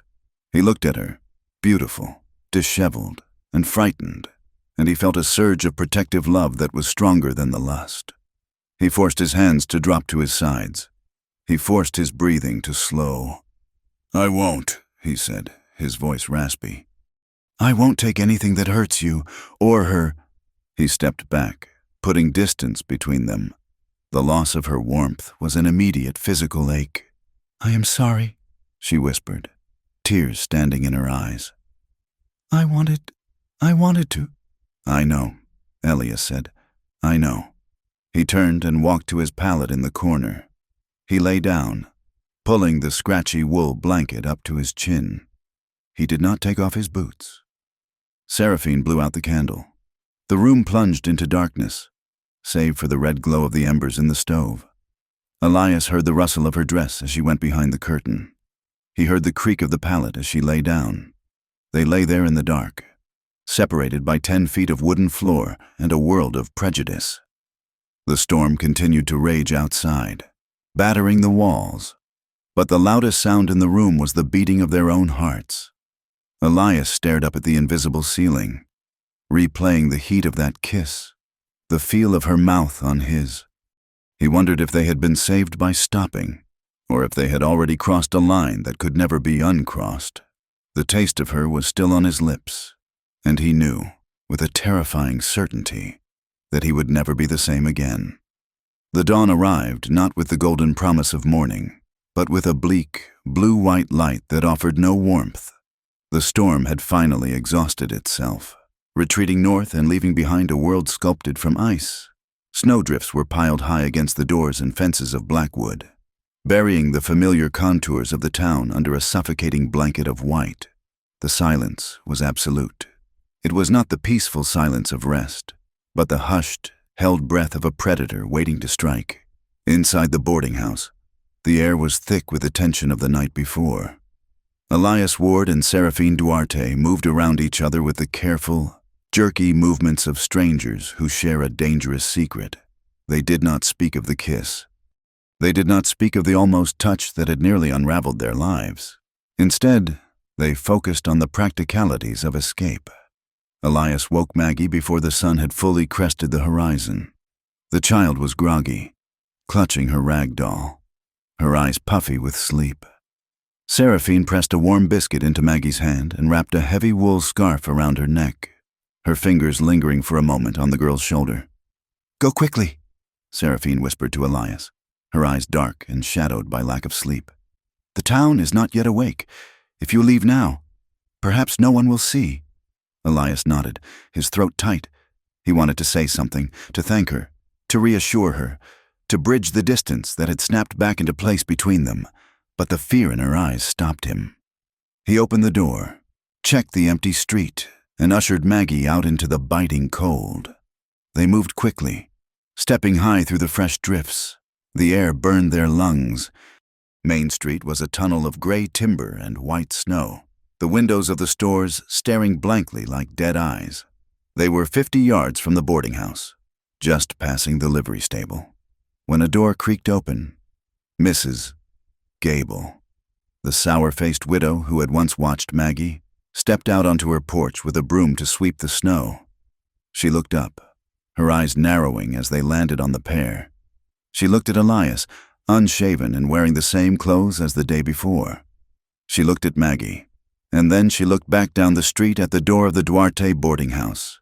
The connection was made instantly. Her mouth pursed into a tight, ugly line of triumph. She did not say a word, but the way she gripped her broom told Elias everything. The witness had been found. By midday, the gossip moved through Blackwood faster than the thaw. It did not matter that the roads were blocked or that the telegraph lines were down. Malice needed no wires to travel. It passed over fences as neighbors shoveled snow. It drifted across the counters of the mercantile, and it settled in the smoky corners of the saloon. The widower and his girl spent the night at the Black Widow's. The story grew teeth as it traveled. It was no longer a man seeking shelter from a blizzard. It was a sordid tale of a man abandoning decency to warm himself in the bed of a woman who carried death in her skirts. When Elias arrived at the freight office, the atmosphere was poisonous. He walked in, stamping the snow from his boots, ready to apologize for the delay caused by the storm. The conversation in the room died instantly. 3 drivers were huddled around the stove. They looked up, smirking. "Well, look who survived the storm," one man said. A lanky skinner named Miller. "We were worried about you. Ward, though I reckon you found a way to keep warm. Heard the accommodations at the Duarte place are..." "Accommodating," another man sneered, winking at his companion. "Does she charge extra for the company? Or is that on the house for regulars?" Elias felt the blood rush to his face, hot and stinging. He clenched his fists, his knuckles turning white inside his gloves. "I was stuck in the blizzard," he said, his voice low and vibrating with suppressed anger. "The road was gone. She took me and the girl in so we did not freeze." Miller laughed, a dry, hacking sound. "Sure, Elias, just for the cold. You stick to that story." The door to the inner office opened, and Mr. Thompson, the freight boss, stepped out. He was a thick-set man who cared more about schedules than souls, but he knew which way the wind blew in a small town. "Ward," Thompson barked. "In here." Elias followed him into the office. Thompson sat behind his desk, not offering Elias a seat. "I am hearing things, Elias," Thompson said, shuffling papers. "Ugly things. About where you spent your Christmas Eve, and now where you spent the storm." "It was emergency shelter," Elias insisted. "I had Maggie with me. That makes it worse, not better," Thompson said flatly. "Dragging a child into a house like that. Look, I don't care who you bed, but this company relies on the trust of decent folk. If you get branded as a man who consorts with dangerous women, it reflects on us. We haul for the church. We haul for the Carters. You understand?" "I understand," Elias said, his jaw tight. "Good," Thompson said. "Keep your nose clean, or you will be looking for work in another territory." The warning hung over Elias for the rest of the week like a storm cloud that refused to break. He kept his head down, working double shifts to clear the backlog of freight, trying to outrun the whispers. But the town was small, and the memory of scandal was long. On Sunday, the pressure came to a head. Elias took Maggie to church, as he always did, hoping that a show of piety would silence the tongues. It was a mistake. As they walked down the center aisle to their usual pew, the rustling of fabric and the murmur of voices ceased. Heads turned, eyes bored into the back of his neck. He felt exposed, like a man walking to the gallows. He sat Maggie down and took his place beside her, keeping his gaze fixed on the simple wooden cross at the front of the sanctuary. Maggie tugged on his sleeve. "Papa," she whispered loud enough for the row behind them to hear. "Why is everyone looking at us? Do I have soot on my face?" "Hush, magpie," Elias whispered back, smoothing her hair. "Just listen to the music." The sermon was delivered by Reverend Thorne, a man who believed that fear was the only path to salvation. He spoke for an hour on the nature of temptation, his voice rising and falling in thundering waves. He spoke of strange women whose feet go down to death, of the honeyed lips that lead men to ruin, and of the duty of fathers to guard the souls of their children against the snares of the night. He never mentioned Seraphine or Elias by name, but he didn't have to. Every word was a pointed finger. Elias sat rigid, feeling the judgment of the congregation pressing in on him from all sides. He was burning with shame, not for himself, but for the way they were twisting an act of mercy into something filthy. After the service, Elias tried to leave quickly, guiding Maggie through the throng of people who suddenly found great interest in their hymnals to avoid greeting him, but he was cornered near the vestibule by Mrs. Thorne. The preacher's wife was a small woman with eyes like polished agates and a mouth that smiled without warmth. She blocked his path, placing a gloved hand on his arm. "Mr. Ward," she said, her voice dripping with concern. "We have been praying for you." "Thank you, ma'am," Elias said, trying to step around her. "It is a hard thing," she continued, not moving. "Raising a girl alone. A man has needs. Loneliness can make the judgment cloudy. It can lead a man to unsuitable doorways." Elias stiffened. "I do what is best for my daughter, Mrs. Thorne." "Do you?" she asked, arching an eyebrow. "Because bringing her into the orbit of that woman, well, it is hardly responsible. Seraphine Duarte is a blight, Mr. Ward. She is marked by death, and she will mark you, if she hasn't already." She leaned in closer, her voice dropping to a conspiratorial whisper. "There is a widow, Mrs. Gable's sister from out near the creek, a decent, God-fearing woman. She has a substantial plot of land. I could arrange an introduction, someone proper to help you with Maggie, someone who does not wear black to every occasion." The implication was clear. Marry a woman we approve of, and we will forgive your transgression. Stay with the Black Widow, and you are lost. Anger, hot and white, flared in Elias's chest. He looked at Mrs. Thorne, seeing the cruelty masked as charity. "Maggie is happy," Elias said, his voice shaking slightly. "And Mrs. Duarte has shown us more Christian kindness in a bowl of stew than this town has shown in 3 years." Mrs. Thorne gasped, pulling her hand back as if burned. "Well," she huffed, "I see the rot has gone deeper than we thought." Elias took Maggie's hand and walked out into the sunlight, his heart pounding. He knew he had just made a dangerous enemy. While Elias fought his battles in the light, Seraphine fought hers in the shadows. The scandal had changed the complexion of her business overnight. The few respectable men, the traveling salesmen, the quiet clerks, stopped coming. They could not afford to be seen crossing her threshold. In their place came a different breed, men who had heard the rumors and interpreted them as an invitation. They were rough, loud men from the mining camps and the cattle trails, men who believed that a woman with a ruined reputation was fair game. They loitered on her porch, spitting tobacco juice on her clean floorboards. They made crude comments when she served their food, asking if dessert was available for a price. Seraphine moved among them like a ghost, her face made of stone, her hand always near the revolver under the counter. She barred the door early every night, but she could not bar the fear that seeped in through the cracks. The worst of them was Jeb Carter. Jeb was the son of Angus Carter, the wealthiest rancher in the territory. He was 22 years old, spoiled rotten, and mean as a rattlesnake that had been stepped on. He had a face that might have been handsome if it weren't permanently twisted into a sneer of entitlement. He rode a horse worth more than Elias made in 5 years, and he believed the world existed solely to be crushed under his boot. He had long enjoyed tormenting Seraphine. He liked to sit in her dining room, taking up a table for hours, making loud jokes about her dead husbands, asking her which one had screamed the loudest. One icy evening, a week after the storm, the door to the boarding house burst open. Jeb Carter stumbled in, followed by 2 of his sycophants, cowhands who laughed at whatever Jeb said. They were drunk, swaying on their feet, bringing the smell of stale whiskey and horse sweat into the clean kitchen. "Food!" Jeb bellowed, slamming his fist onto a table. "In a bottle. The good stuff. Widow. None of that swill you serve the peasants."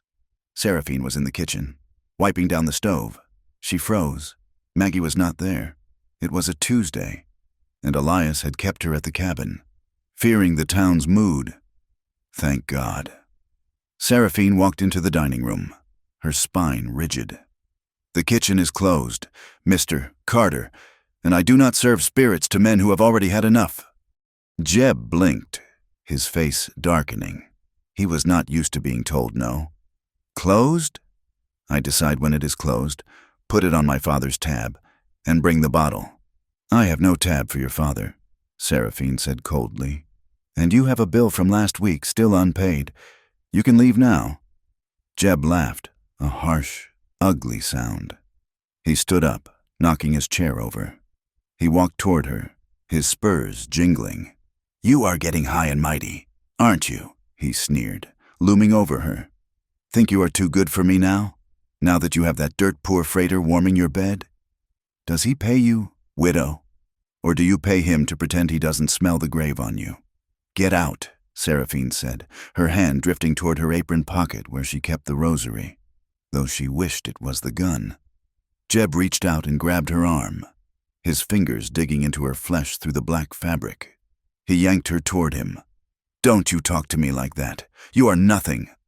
You are just a piece of bad luck that needs to be broken. He tried to pull her into his lap, his breath hot and foul in her face. Seraphine struggled, clawing at his hand, panic rising in her throat. The door opened. Elias had come to tell Seraphine he couldn't bring Maggie by that week, to explain the pressure he was under. He stopped dead in the doorway. He saw the overturned chair.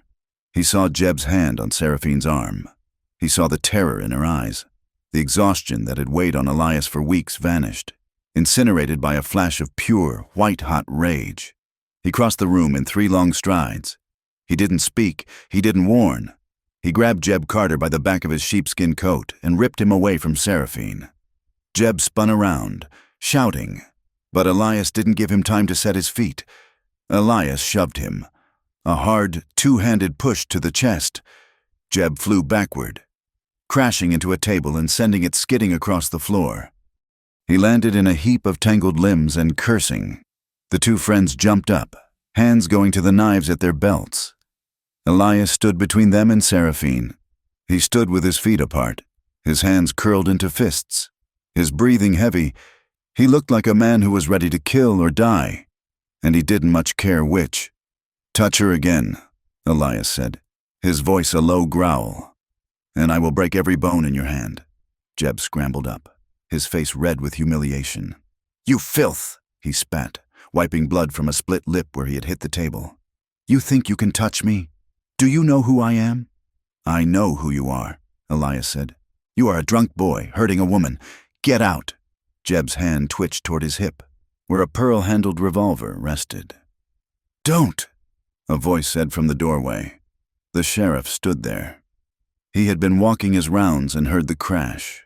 Sheriff Miller was a tired man who preferred peace to justice.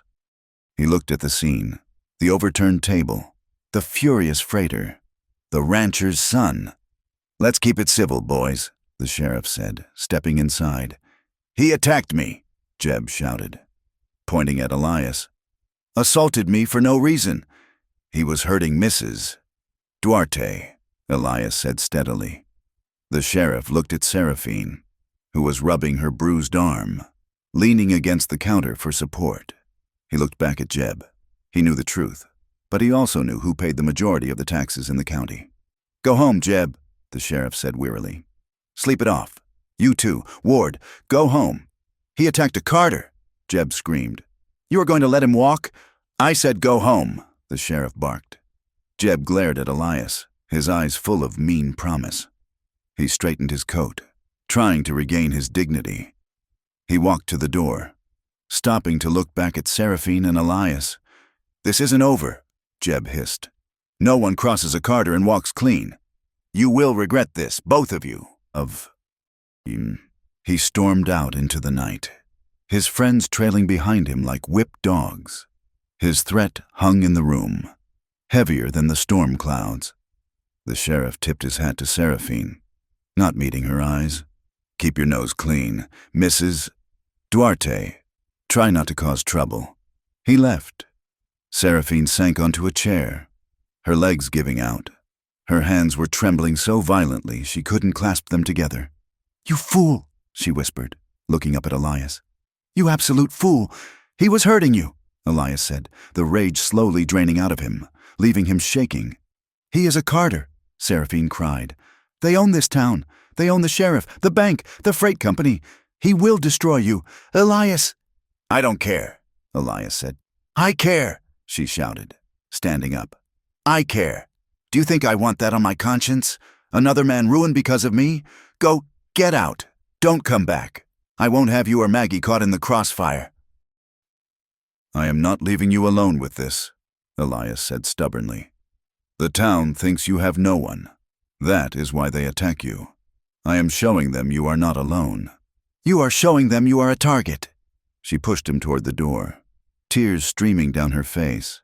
"Go, Elias, please. If you care for me, go." Elias left, but he did not promise to stay away. He walked home through the dark streets, checking every shadow, his hand on the knife in his pocket, knowing that the war had finally begun. 2 days passed. The town was quiet, but it was the silence of a fuse burning down. Elias watched his back at work. He kept Maggie inside. He waited for Jeb's retaliation. It didn't come in the way he expected. On Friday morning, a rider galloped into town, shouting for the sheriff. Jeb Carter was dead. He had been found at the bottom of Dead Man's Ravine, 3 miles out of town. His neck was broken. His horse was wandering nearby, lame and spooked. The tracks in the snow were scattered and confusing, blown over by the wind. But it looked like he had ridden off the edge in the dark. The circumstances were murky. Some said he was drunk, as usual. Some whispered that his horse had thrown him. But as the day wore on, a darker whisper began to circulate. He had a fight with the widow. He threatened her. And 2 days later, he is dead. The coincidence was too delicious for the gossips to ignore. It fit the pattern perfectly. The Black Widow struck again. She had hexed him. She had lured him. Or maybe her new lover had done the deed for her. The whispers turned into accusations. By sunset, the grief of the Carter family had turned into a demand for vengeance. Angus Carter rode into town with 10 of his men, demanding to know why the witch was still free. Elias heard the news at the freight yard. His blood ran cold. He dropped the crate he was holding and ran. He ran straight for the boarding house. He was too late. The sheriff, under immense pressure from the Carters and the town leaders who feared a range war, had gone to the boarding house. Elias turned the corner onto Main Street just in time to see the door of the boarding house kick open. The sheriff walked out, pulling Seraphine by the arm. She was not walking freely. Her wrists were bound in iron shackles. She was dressed in her severe black. Her head held high, but her face was the color of ash. A crowd had gathered instantly, drawn by the spectacle. People stood on the boardwalks, staring. Some shouted slurs. "Murderess! Witch! String her up!" The sheriff dragged her down the steps and into the muddy snow of the street. Her skirts dragged in the filth. She stumbled, but he yanked her upright. "Seraphine!" Elias screamed. He tried to push through the crowd. A hand grabbed his coat. It was Big Swede from the freight yard. "Don't do it! Ward!" Swede hissed. "Stay back. The Carters are watching." "You step in now, and they will hang you both." Elias struggled, but another man grabbed his other arm. He was forced to watch as the woman he loved was paraded through the town like a captured animal. She looked small between the large men. She looked terrified. But then she saw him. She saw Elias struggling in the crowd, and she shook her head. A tiny, imperceptible movement. Stay back. She was protecting him, even now. Maggie, who had run after her father, burst through the legs of the crowd. She saw Seraphine in chains. "Miss Seraphine!" Maggie wailed, a high, thin sound that cut through the murmurs of the mob. "Why are you hurting her? Papa, make them stop!" Elias broke free enough to grab Maggie, pulling her against his leg, burying her face in his coat so she wouldn't see the hatred in the eyes of the neighbors. He had no answer for her. He had only a rage so deep it felt like it was burning a hole in his chest, and a helplessness that tasted like bile. They threw her in the town jail, a small stone building with damp cells and iron bars that smelled of rust and despair. Elias went to the jail an hour later, after stashing a hysterical Maggie with the only person he could trust, the stable boy who owed him a favor. The sheriff met him at the door. He blocked the entrance. "You can't see her. Ward!" "She didn't do it," Elias said, his voice ragged. "She was home. I saw her light."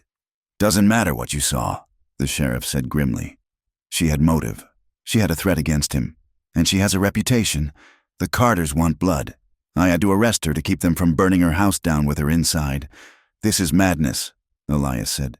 "It was an accident. He fell." "Maybe," the sheriff said. "But around that woman, accidents look a lot like curses. Look, Elias, I am going to give you some advice. Keep clear. If you know what is good for you and that girl of yours, you will distance yourself. If you stand up for her now, you go down with her. She is innocent, Elias insisted. Innocent don't matter much when the town has made up its mind. The sheriff said, There is talk of a hearing tomorrow, but there is also talk of a rope tonight. Go home, Elias, lock your door. The sheriff closed the heavy door in his face. Elias stood in the street. The wind was picking up again, blowing snow into his eyes. He looked at the barred window of the cell. He couldn't see her, but he could feel her presence. He faced a brutal choice. The sheriff was right. If he walked away now, if he kept his head down, he could save his job. He could keep Maggie safe. He could eventually find a proper wife and live a quiet, gray life. But if he stood with her, if he stood up against the Carters and the church and the town, he risked everything. He risked his home. He risked his livelihood. He risked his daughter's future. He looked at the jail. He looked at the darkening sky. And he realized that a life without honor, a life built on abandoning the woman who had saved him, was no life at all. He turned and walked into the darkness, not toward his home, but toward the ravine. He needed proof, and he needed it before the sun came up. The rumors did not walk through Blackwood. They ran, fueled by the breathless energy of a town that loved a hanging more than a wedding. By the morning after the arrest, the stories had mutated into grotesque shapes that bore little resemblance to the truth. Men in the saloons swore they had seen Seraphine walking near Dead Man's Ravine in the dead of night, her black skirts billowing like smoke against the snow. Women whispered over fences that Jeb Carter had been heard bragging about a midnight rendezvous at the boarding house, claiming he was going to tame the witch. Facts were irrelevant. The town had a narrative it had been nurturing for years, that Seraphine Duarte was a creature of malice and bad luck, and now they finally had a body to pin it to. Prejudice filled in the gaps where evidence was missing, sealing the cracks with the mortar of fear. Elias Ward felt the walls closing in the moment he stepped into the freight office. The usual noise of the morning dispatch, the scratching of pens, the shouting of orders, died away as he entered. Mr. Thompson, his boss, stood by the window, watching the street where a knot of angry men had gathered. Elias, Thompson said, not turning around. Shut the door. Elias closed the heavy timber door, blocking out the cold. I need the afternoon off. Sir, to speak to a lawyer if I can find one. Thompson turned then, his face grim. There is no lawyer here who will take this case against the Carters. You know that, and I'm telling you, as a man who likes you, let this go. She is innocent, Elias said, his voice flat and hard. She is a lightning rod, Thompson countered, and you are standing right next to her in a thunderstorm. If you go down to that hearing and make a scene, if you tie yourself to her publicly, I cannot keep you on. The company cannot afford the association. The Carters ship half the beef in this county. So I should let them hang her to save my job? Elias asked. You should save yourself, Thompson said, looking at his papers, and save your daughter from being the child of a pariah. The threat was subtle, but the next one was not. Elias left the office, his stomach churning with acid. He needed to get to the jail, but he was intercepted on the boardwalk by Mrs. Thorne. The preacher's wife was wrapped in a heavy wool coat, her face pinched and pink from the cold. She did not pretend to be polite this time. Mr. Ward, she said, blocking his path. I assume you were on your way to interfere in the course of justice. I am on my way to see a friend, Elias said, stepping around her. She caught his sleeve. Her grip was surprisingly strong. You should think very carefully about your next steps. The judge is a man who cares deeply about the welfare of children. If it comes to light that a father is unstable, or that he exposes his child to immoral influences and dangerous criminals, the court has the power to intervene. Elias froze. The blood drained from his face. Are you threatening to take my daughter? I am telling you that Maggie deserves a Christian home, Mrs. Thorne said, her eyes cold as river stones. If you prove yourself unfit by defending a murderess, the town will do what is necessary to protect the child. We have a petition ready. "Mr. Ward." She let go of his sleeve and walked away, her boots crunching on the packed snow. Elias stood there, the breath knocked out of him. It was the ultimate leverage. They were willing to tear his family apart to keep their version of the truth intact. He went home to the cabin, his hands shaking. Maggie was sitting by the fire, playing with her spoon doll. She looked up when he entered, her face bright with relief, but it faltered when she saw his expression. "Is Miss Seraphine coming home?" she asked. Elias sank into the chair opposite her, putting his head in his hands. "I do not know. Magpie, there are bad men who want to hurt her." "Because of the man on the horse?" Maggie asked innocently. Elias lifted his head. "What man on the horse?" "The loud one," Maggie said, pulling the yarn hair of her doll. "The night the window rattled, I woke up. I looked out. I saw the bad man riding his horse. He was yelling." Elias moved to the edge of his chair, his heart hammering. "Which night, Maggie?" "The night Mr. Jeb came inside?" "No," she said. "2 sleeps after, I saw him riding past. He was wobbly, like he was sleepy. He yelled at the house. He said he was going to show the Mexican witch who is boss, and then he rode away, fast, into the dark." Elias stared at his daughter. She had seen Jeb Carter leave town. She had seen him drunk, belligerent, and alone. She was the witness that proved Seraphine had not lured him, that she had not been with him. Hope flared in his chest, followed immediately by a crushing weight. He could use her testimony. It would clear Seraphine, but it would mean putting an 8-year-old girl on a stand in front of Angus Carter and a room full of men who wanted blood. It would mean making her the center of the town's hatred. Mrs. Thorne's threat rang in his ears. The court has the power to intervene. If he put Maggie on that stand, he might save Seraphine only to lose Maggie. That night was a torment. Elias paced the small floor of the cabin while Maggie slept.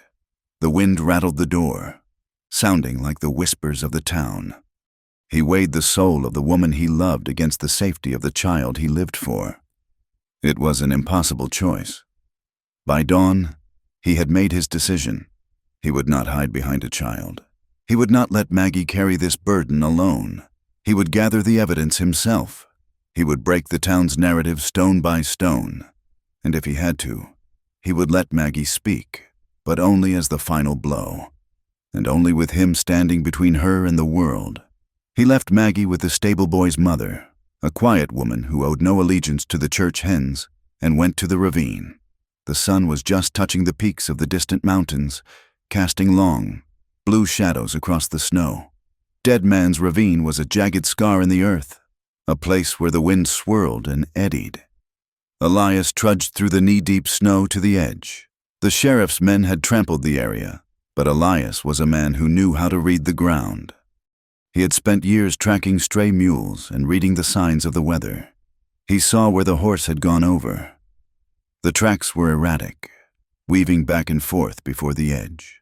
A sober horse would have stopped. A horse ridden by a sober man would have been guided away. But these tracks showed a gallop, a sudden slide, and then the plunge. He climbed down the treacherous slope, slipping on the ice. He found a broken branch near the bottom, snagged on a rock. Caught in the bark was a shred of fabric, wool, from a coat, and near it, half buried in the snow, a silver flask. Elias picked it up. It was dented, etched with the initials J.C. He unscrewed the cap. It was empty, but the smell of whiskey was strong enough to make his eyes water. It was an accident, a drunk, angry boy riding too fast on bad ground. Elias climbed back out of the ravine, his lungs burning. He had the physical proof. Now he needed the words. He went to the livery stable. The stable boy, a skinny teenager named Caleb, was mucking out stalls.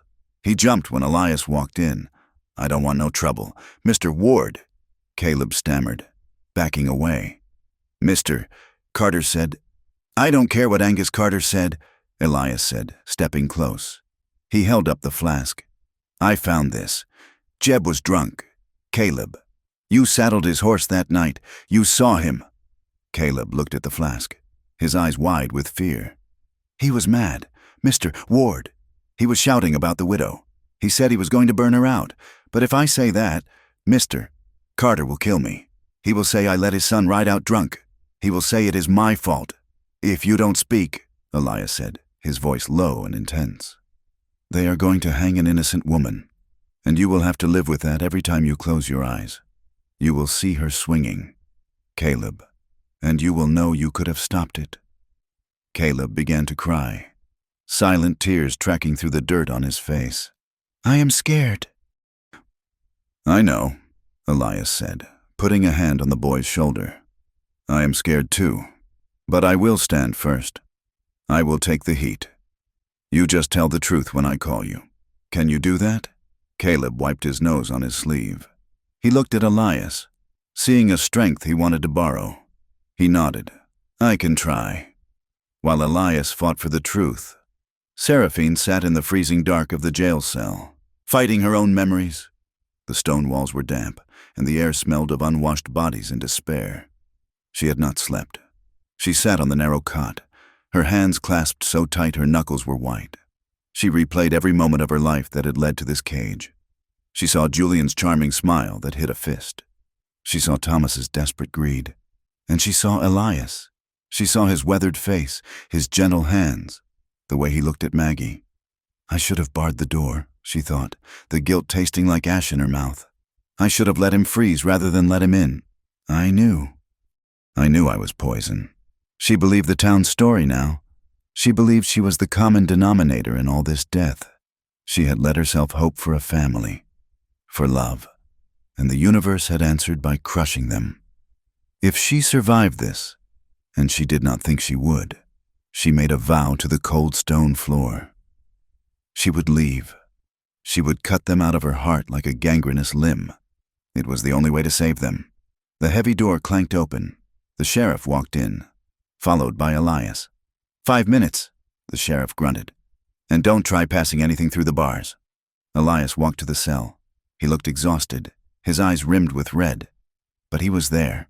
Seraphine, he said softly. She stood up and walked to the bars. She did not reach out. She kept her hands behind her back. You should not be here, she said, her voice raspy. I have evidence, Elias said. I found his flask. I have the stable boy. We can fight this. Listen to me, Seraphine hissed, leaning closer. The truth does not matter to them. They want a show. If you go in there and defend me, if you tell them we are close, they will destroy you. You must testify only to what you saw at the house. Tell them I am just a boarding house keeper. Tell them you barely know me. Save yourself. Elias, save Maggie. I am done hiding, Elias said. It is not hiding, she cried, her composure cracking. It is survival. Do you think your love protects me? It makes the target bigger. Deny me. Elias, please, for the girl. Elias reached through the bars. She tried to pull away, but he caught her hand. He held it tight. I would rather lose this town, he said, his voice shaking with the force of his conviction, than live with the knowledge that I abandoned you when it mattered. I am not Julian. I am not Thomas. I am the man who loves you, and I am going to walk you out of here. He let go of her hand and turned away before she could argue, leaving her standing in the silence, her heart breaking with a mixture of terror and overwhelming love. The hearing was not a trial. It was a theater of cruelty. It was held in the large storage room above the mercantile, the only space big enough to hold the crowd. The air was frigid, despite the wood stove in the corner. Rough benches were packed with townspeople in heavy coats, their breath misting in the air. At the front of the room, behind a heavy oak table, sat Judge Miller. He was a circuit judge, a man who drank too much and wanted to get to the next town before the snow started again. To the right sat Angus Carter. He looked like a carved idol of grief and rage. He was a massive man with a white beard and eyes that burned like coals. He stared straight ahead, refusing to look at the woman in the center of the room. Seraphine stood alone. She had refused the sheriff's offer of a chair.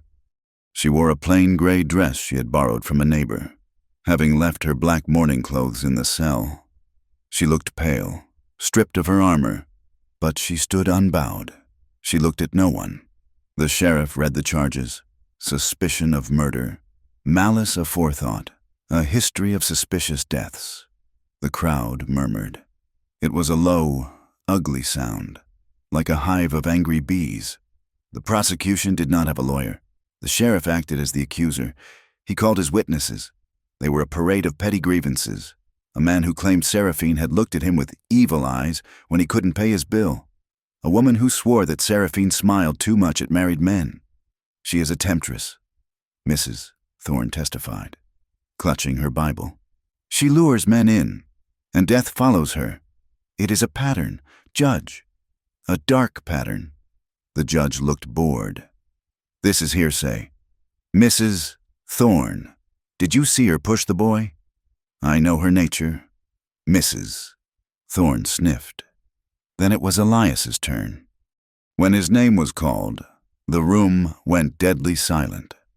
Elias stood up from the back bench. He walked down the aisle, feeling the weight of every stare. He felt Mrs. Thorne's eyes boring into him. He felt Angus Carter's gaze shift to him, heavy and dangerous. He took the stand. He swore on the Bible. Tell us what happened, the judge said. Elias took a breath. He looked at Seraphine. She was looking at her hands. Jeb Carter came to the boarding house, Elias said, his voice shaking at first, then finding its strength. He was drunk. He was violent. He demanded whiskey, and he tried to force himself on Mrs. Duarte. Liar, someone shouted from the back. The judge banged his gavel. Quiet. I stepped in, Elias continued. I pushed him. He fell. Mrs. Duarte did not touch him. She did not curse him. She asked him to leave. She defended her dignity with words, not violence. And what is your relationship to the accused? The sheriff asked, smirking. Are you just a concerned citizen, Mr. Ward, or are you keeping her company? This was the trap. This was the moment Seraphine had begged him to avoid. Elias looked at the crowd. He looked at Mr. Thompson, his boss, who was shaking his head slightly. He looked at Mrs. Thorne. I have eaten at her table, Elias said clearly. I have brought my daughter to her kitchen when she was sick and I had nowhere else to turn. Mrs. Duarte took us in. She fed us. She kept us warm. He paused, letting the words hang in the cold air.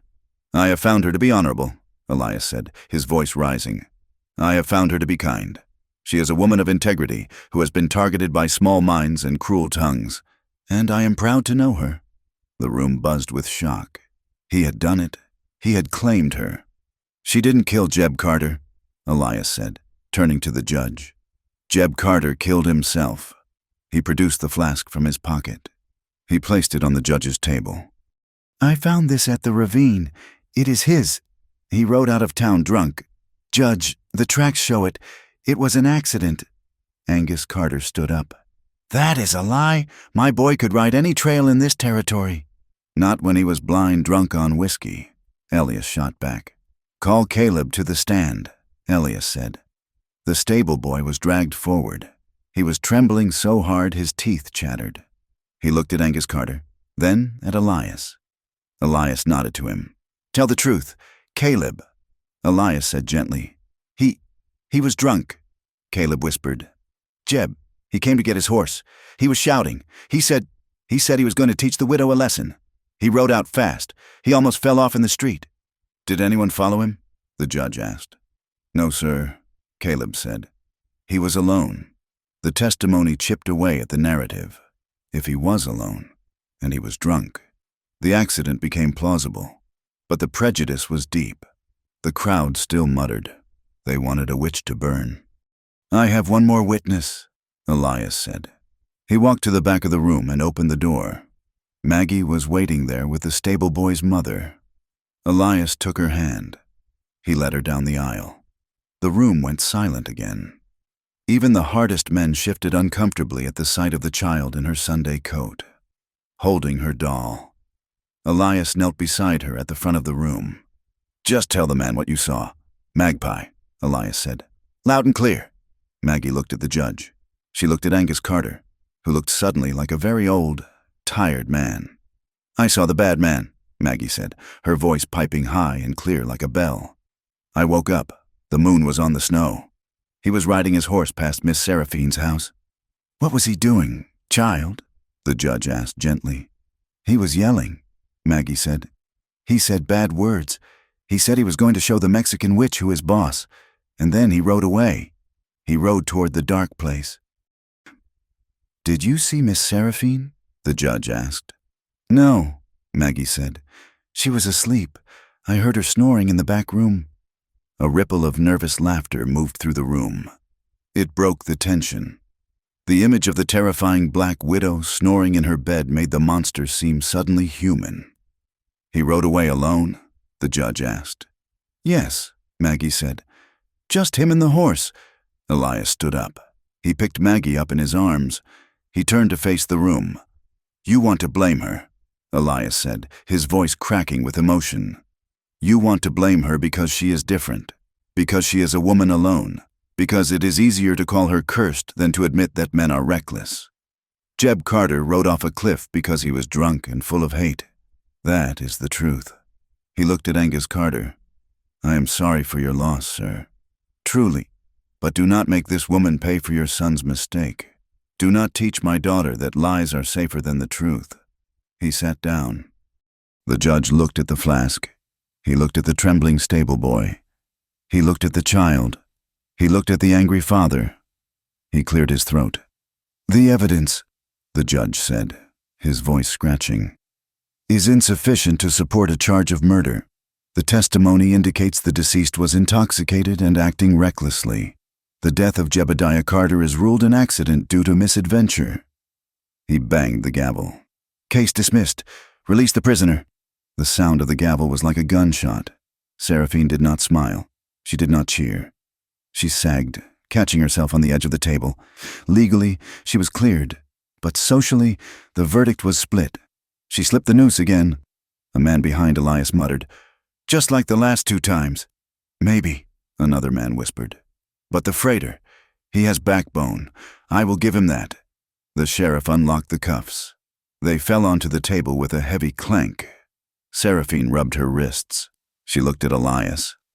There was no victory in her eyes, only a profound, crushing exhaustion. She walked out of the courtroom, the crowd parting for her not out of respect, but out of a lingering, superstitious fear. She stepped out into the thin winter sunlight. The air was cold and clean. Elias followed her, holding Maggie's hand.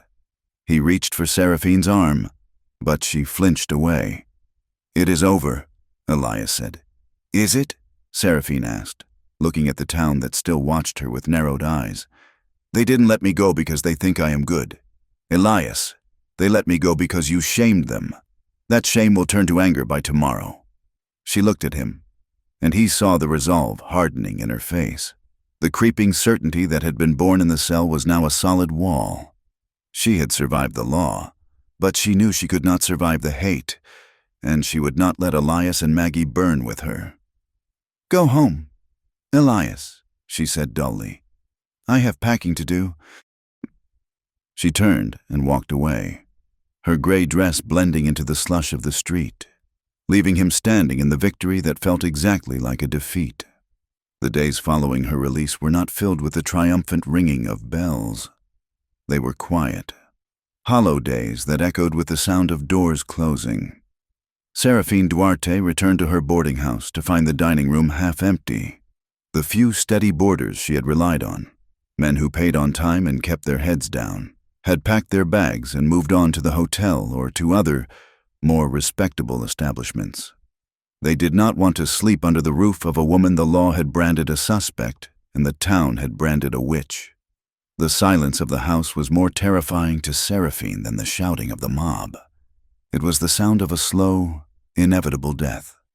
She walked through the empty rooms, her footsteps heavy on the floorboards, feeling the weight of the town's judgment pressing against the windows. She made her decision on the 3rd night. She would sell what she could, the extra beds, the good stove, the few barrels of flour remaining, and she would leave Blackwood. She would go west, perhaps to California or Oregon, to a place where no one knew the name Duarte and no one counted the graves behind her. She began to pack in the deep quiet of the night. She did not take much. Her life had been whittled down by tragedy until it fit into a single trunk. She wrapped a faded photograph of her parents in a soft cloth. She packed her worn Bible, the leather cover stained with oil and tears. She took a handful of letters from a sister in the New Mexico territory. The paper folded and refolded so many times it was thinning at the creases. These were the only anchors she had left. Elias came to visit on a Thursday evening. He walked in with a lightness in his step she hadn't seen before, a hope that had bloomed in the wake of the trial. He had defended her, and they had won. He believed the worst was over. He stopped in the doorway of the kitchen, his smile dying on his lips. He saw the crates stacked by the wall. He saw the shelves stripped bare of the dried herbs and the colorful jars of preserves. He saw Seraphine wrapping her few good plates in newspaper. "What is this?" Elias asked, the air leaving his lungs. Seraphine did not look up. She kept her hands busy, afraid that if she stopped, she would shatter. "I'm leaving. Elias, the wagon comes on Saturday to take the stove." "Leaving?" Elias stepped into the room, kicking a crate aside. "Why? You are free. The judge cleared you." "The judge is just a man with a gavel," Seraphine said, her voice flat. "He cannot clear the minds of the people." "Look around you. Elias, the house is empty. No one will eat here. No one will sleep here. I am poison to this town." "They will forget," Elias insisted, grabbing her arm to stop her frantic packing. "Give it time. We stood up to them. We won." "You won," Seraphine said, pulling away and facing him. Her eyes were dry and hard. "You stood up and you shamed them, but shame turns to anger. Elias, they will not forgive you for making them look small, and they will never forgive me for existing." She took a breath, steeling herself for the hardest lie she had ever had to tell, the lie that she didn't want him. "Your daughter has paid enough for knowing me," she said. "She has been dragged into court. She has been terrified. I will not be the reason she grows up as a pariah. I will not let her be known as the child of the Black Widow." "She loves you," Elias said, his voice cracking. "And Seraphine, this kitchen is the only place that has felt like home in 3 years. You cannot just cut us loose." "I can," she said, trembling. "And I will, because I am tired. Elias, I am tired of fighting. I want to go where I am just a woman, not a story to scare children." "You are running," Elias accused her, desperate now. "You are running because you are afraid to be happy." "I am running because I want you to be safe," she shouted, the mask slipping.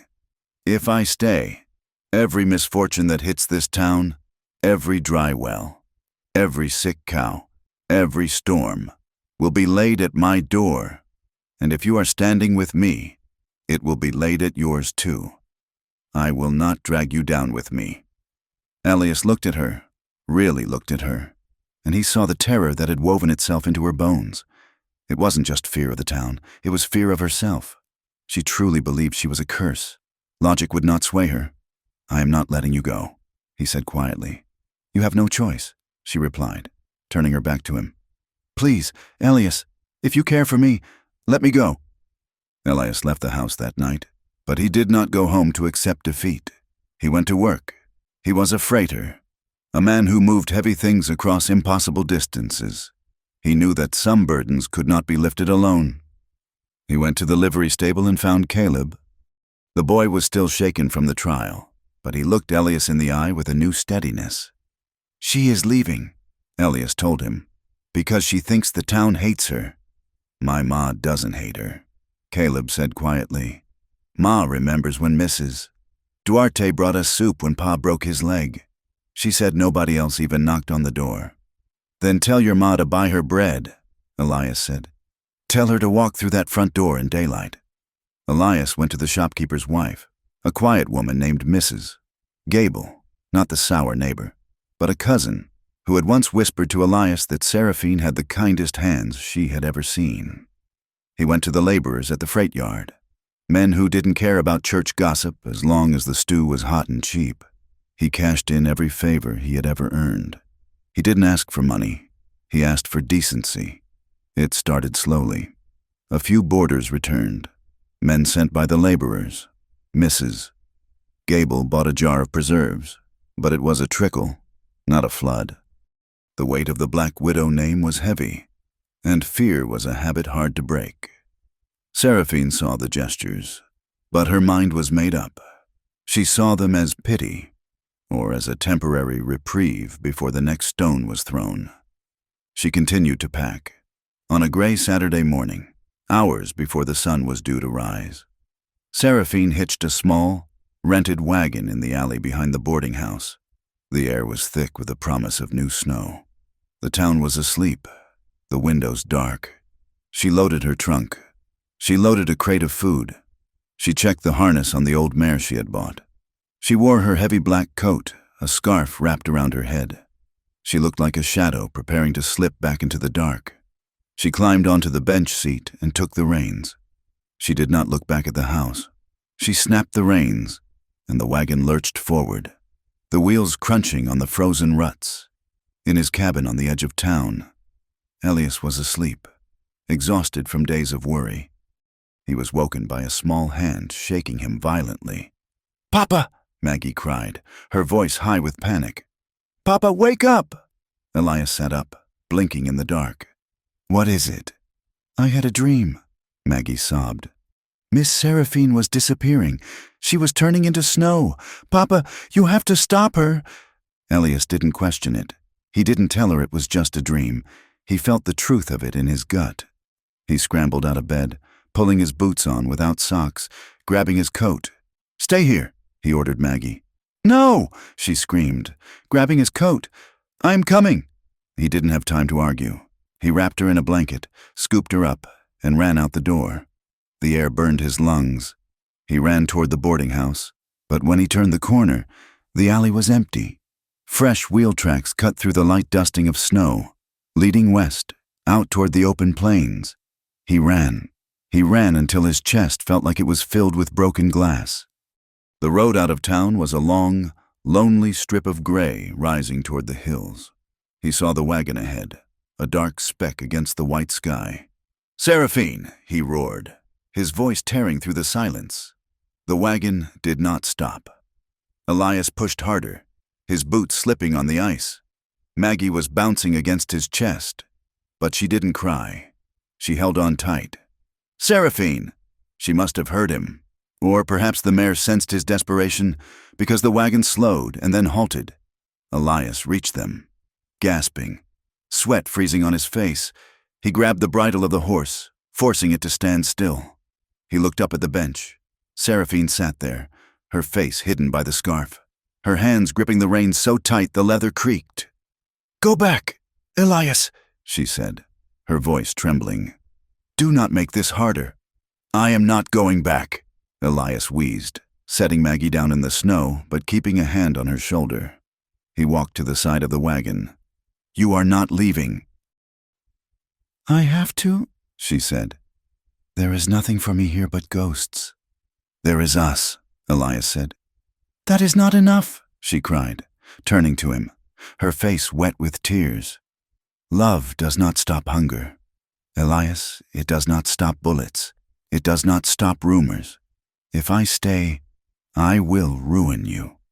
You could have a life, a respectable life. Mrs. Thorne. She could find you a good woman, a safe woman, someone who does not bring the sheriff to your door." "I don't want a safe life," Elias said. "I had a safe life once, and I was alone in it."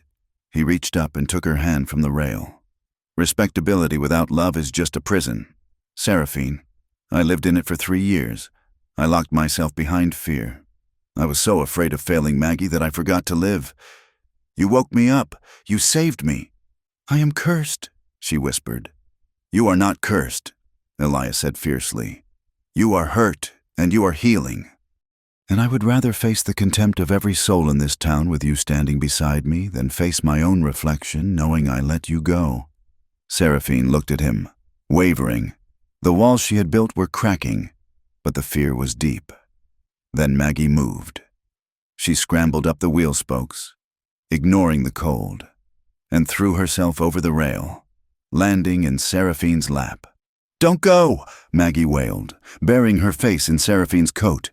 "Please don't go. I will tell them. I will tell everyone you are good. I will scream it until they listen. Please, Miss Seraphine." The dam broke. Seraphine let go of the reins. A sob ripped out of her throat, a sound of pure, jagged heartbreak. She wrapped her arms around the child, rocking her back and forth, weeping into Maggie's hair. Her shoulders shook with the force of it. "I am so tired," she sobbed. "I am so tired of being poison. I am so tired of running." Elias climbed up onto the wagon. He didn't say a word. He wrapped his large arms around both of them. He held them like they were the only fragile, precious things in a world made of ice.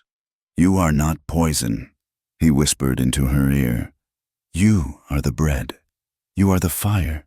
You are the life." He cupped her face, his thumbs brushing away the tears that froze on her cheeks.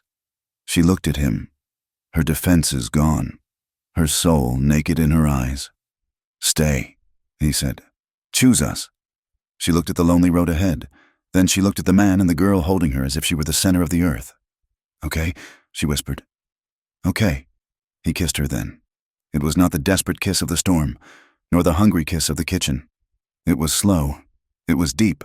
It was a seal on a covenant. It tasted of salt and cold air and a ferocious promise to endure. Seraphine turned the wagon around.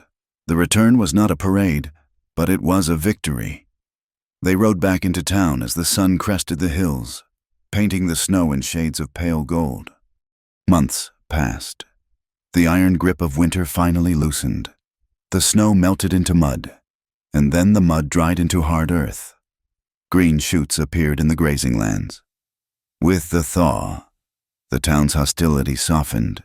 It did not vanish, but it lost its sharpest edge. People had short memories, and they needed a place to eat. Elias worked harder than he ever had, taking extra shifts to buy lumber and paint. He spent his evenings at the boarding house, not as a guest, but as a partner. He repaired the roof. He built a small, separate room off the kitchen for Maggie, painting the walls a soft yellow. Seraphine changed too. She put the heavy black dresses in the bottom of her trunk. One Sunday, she walked to the market wearing a dress of simple blue calico. Heads turned, people whispered. But when she stopped to buy flour, the grocer nodded to her. It was a stiff nod, begrudging, but it was an acknowledgement.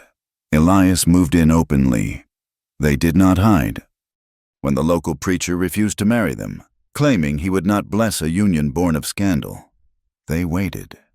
2 months later, a circuit rider, a dust-covered Methodist with a Bible in his saddlebag and no patience for town politics, agreed to perform the ceremony. They were married in the yard of the boarding house, under the shade of a dry cottonwood tree. There were no guests except Maggie, Caleb the stable boy, and Mrs. Gable. But when Elias kissed his bride, a few neighbors watching from their porches found themselves smiling despite their better judgment. Life was not a fairy tale. The following year brought a poor harvest, and the price of beef dropped, meaning fewer borders and tighter belts. A fever swept through town in late summer, and for 3 terrified nights, Seraphine and Elias took turns sponging Maggie's forehead with cool water, terrified that history was repeating itself. But Maggie lived. She grew stronger, taller, and louder. Through it all, the bond between Elias and Seraphine deepened. It was in the stolen moments, flour dusting his coat when he hugged her in the kitchen, the warmth of her feet against his in the winter nights, the way they learned to navigate each other's scars with gentle hands. They turned their old pain into a new language of tenderness. 1 year later, it was Christmas Eve again. The boarding house was full. The windows were not dark. They glowed with a fierce, inviting light. The long table was crowded with men, cowhands who had no families, miners who were far from home, drifters who had heard that the Duarte place had the best stew in the territory. In the corner, a scraggly pine tree was propped up in a bucket, decorated with bits of red ribbon and tin stars cut from old cans. Maggie's handiwork. The room smelled of rosemary, roasted beef, and pine needles. Seraphine moved among the tables. She was carrying a heavy platter of bread. She was laughing at a joke a boarder had made. She was no longer a shadow in the corner. She was the hearth around which the room turned. Elias stood in the doorway, brushing snow from his coat. He watched her. He saw the light in her eyes, the color in her cheeks. Maggie ran past him, carrying a pitcher of water, looking busy and important. He marveled at the distance between this night and the one a year ago. He had stumbled through that door a broken man, starving and cold. Now, he was whole. Later that night, long after the guests had gone to their rooms or stumbled out into the snow, the house grew quiet. Maggie was asleep in her yellow room. Elias and Seraphine stood together at the large window in the dining room. Elias wrapped his arms around her from behind, resting his chin on her head. Seraphine leaned back into him, her hands resting on his arms. Outside, the wind was picking up, swirling the snow under the light of a winter moon. The land out there was still wild. It was still unforgiving. The wolves still howled in the hills, and the town still had tongues that could cut. "It looks cold," Seraphine murmured, watching the drifts form. "It is," Elias said, tightening his hold on her. "But we are in here." "Do you think it will be a hard winter?" she asked. "Likely," he said. "But we have wood, and we have each other." They stood there for a long time, watching the storm.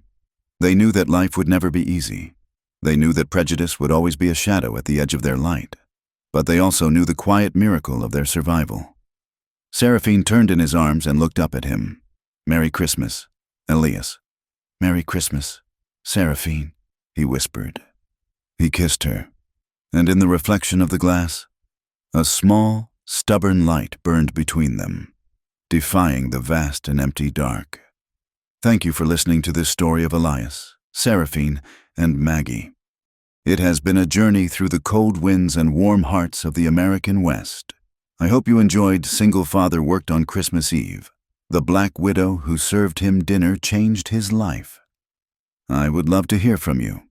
Please comment below and tell me where you are listening from. I am always amazed to see how far these stories travel. If you enjoyed this tale, please consider subscribing to From Wild West for more stories of grit, love, and survival on the frontier. Share your thoughts in English in the comments. I read every one of them. Until next time, keep your fire burning bright.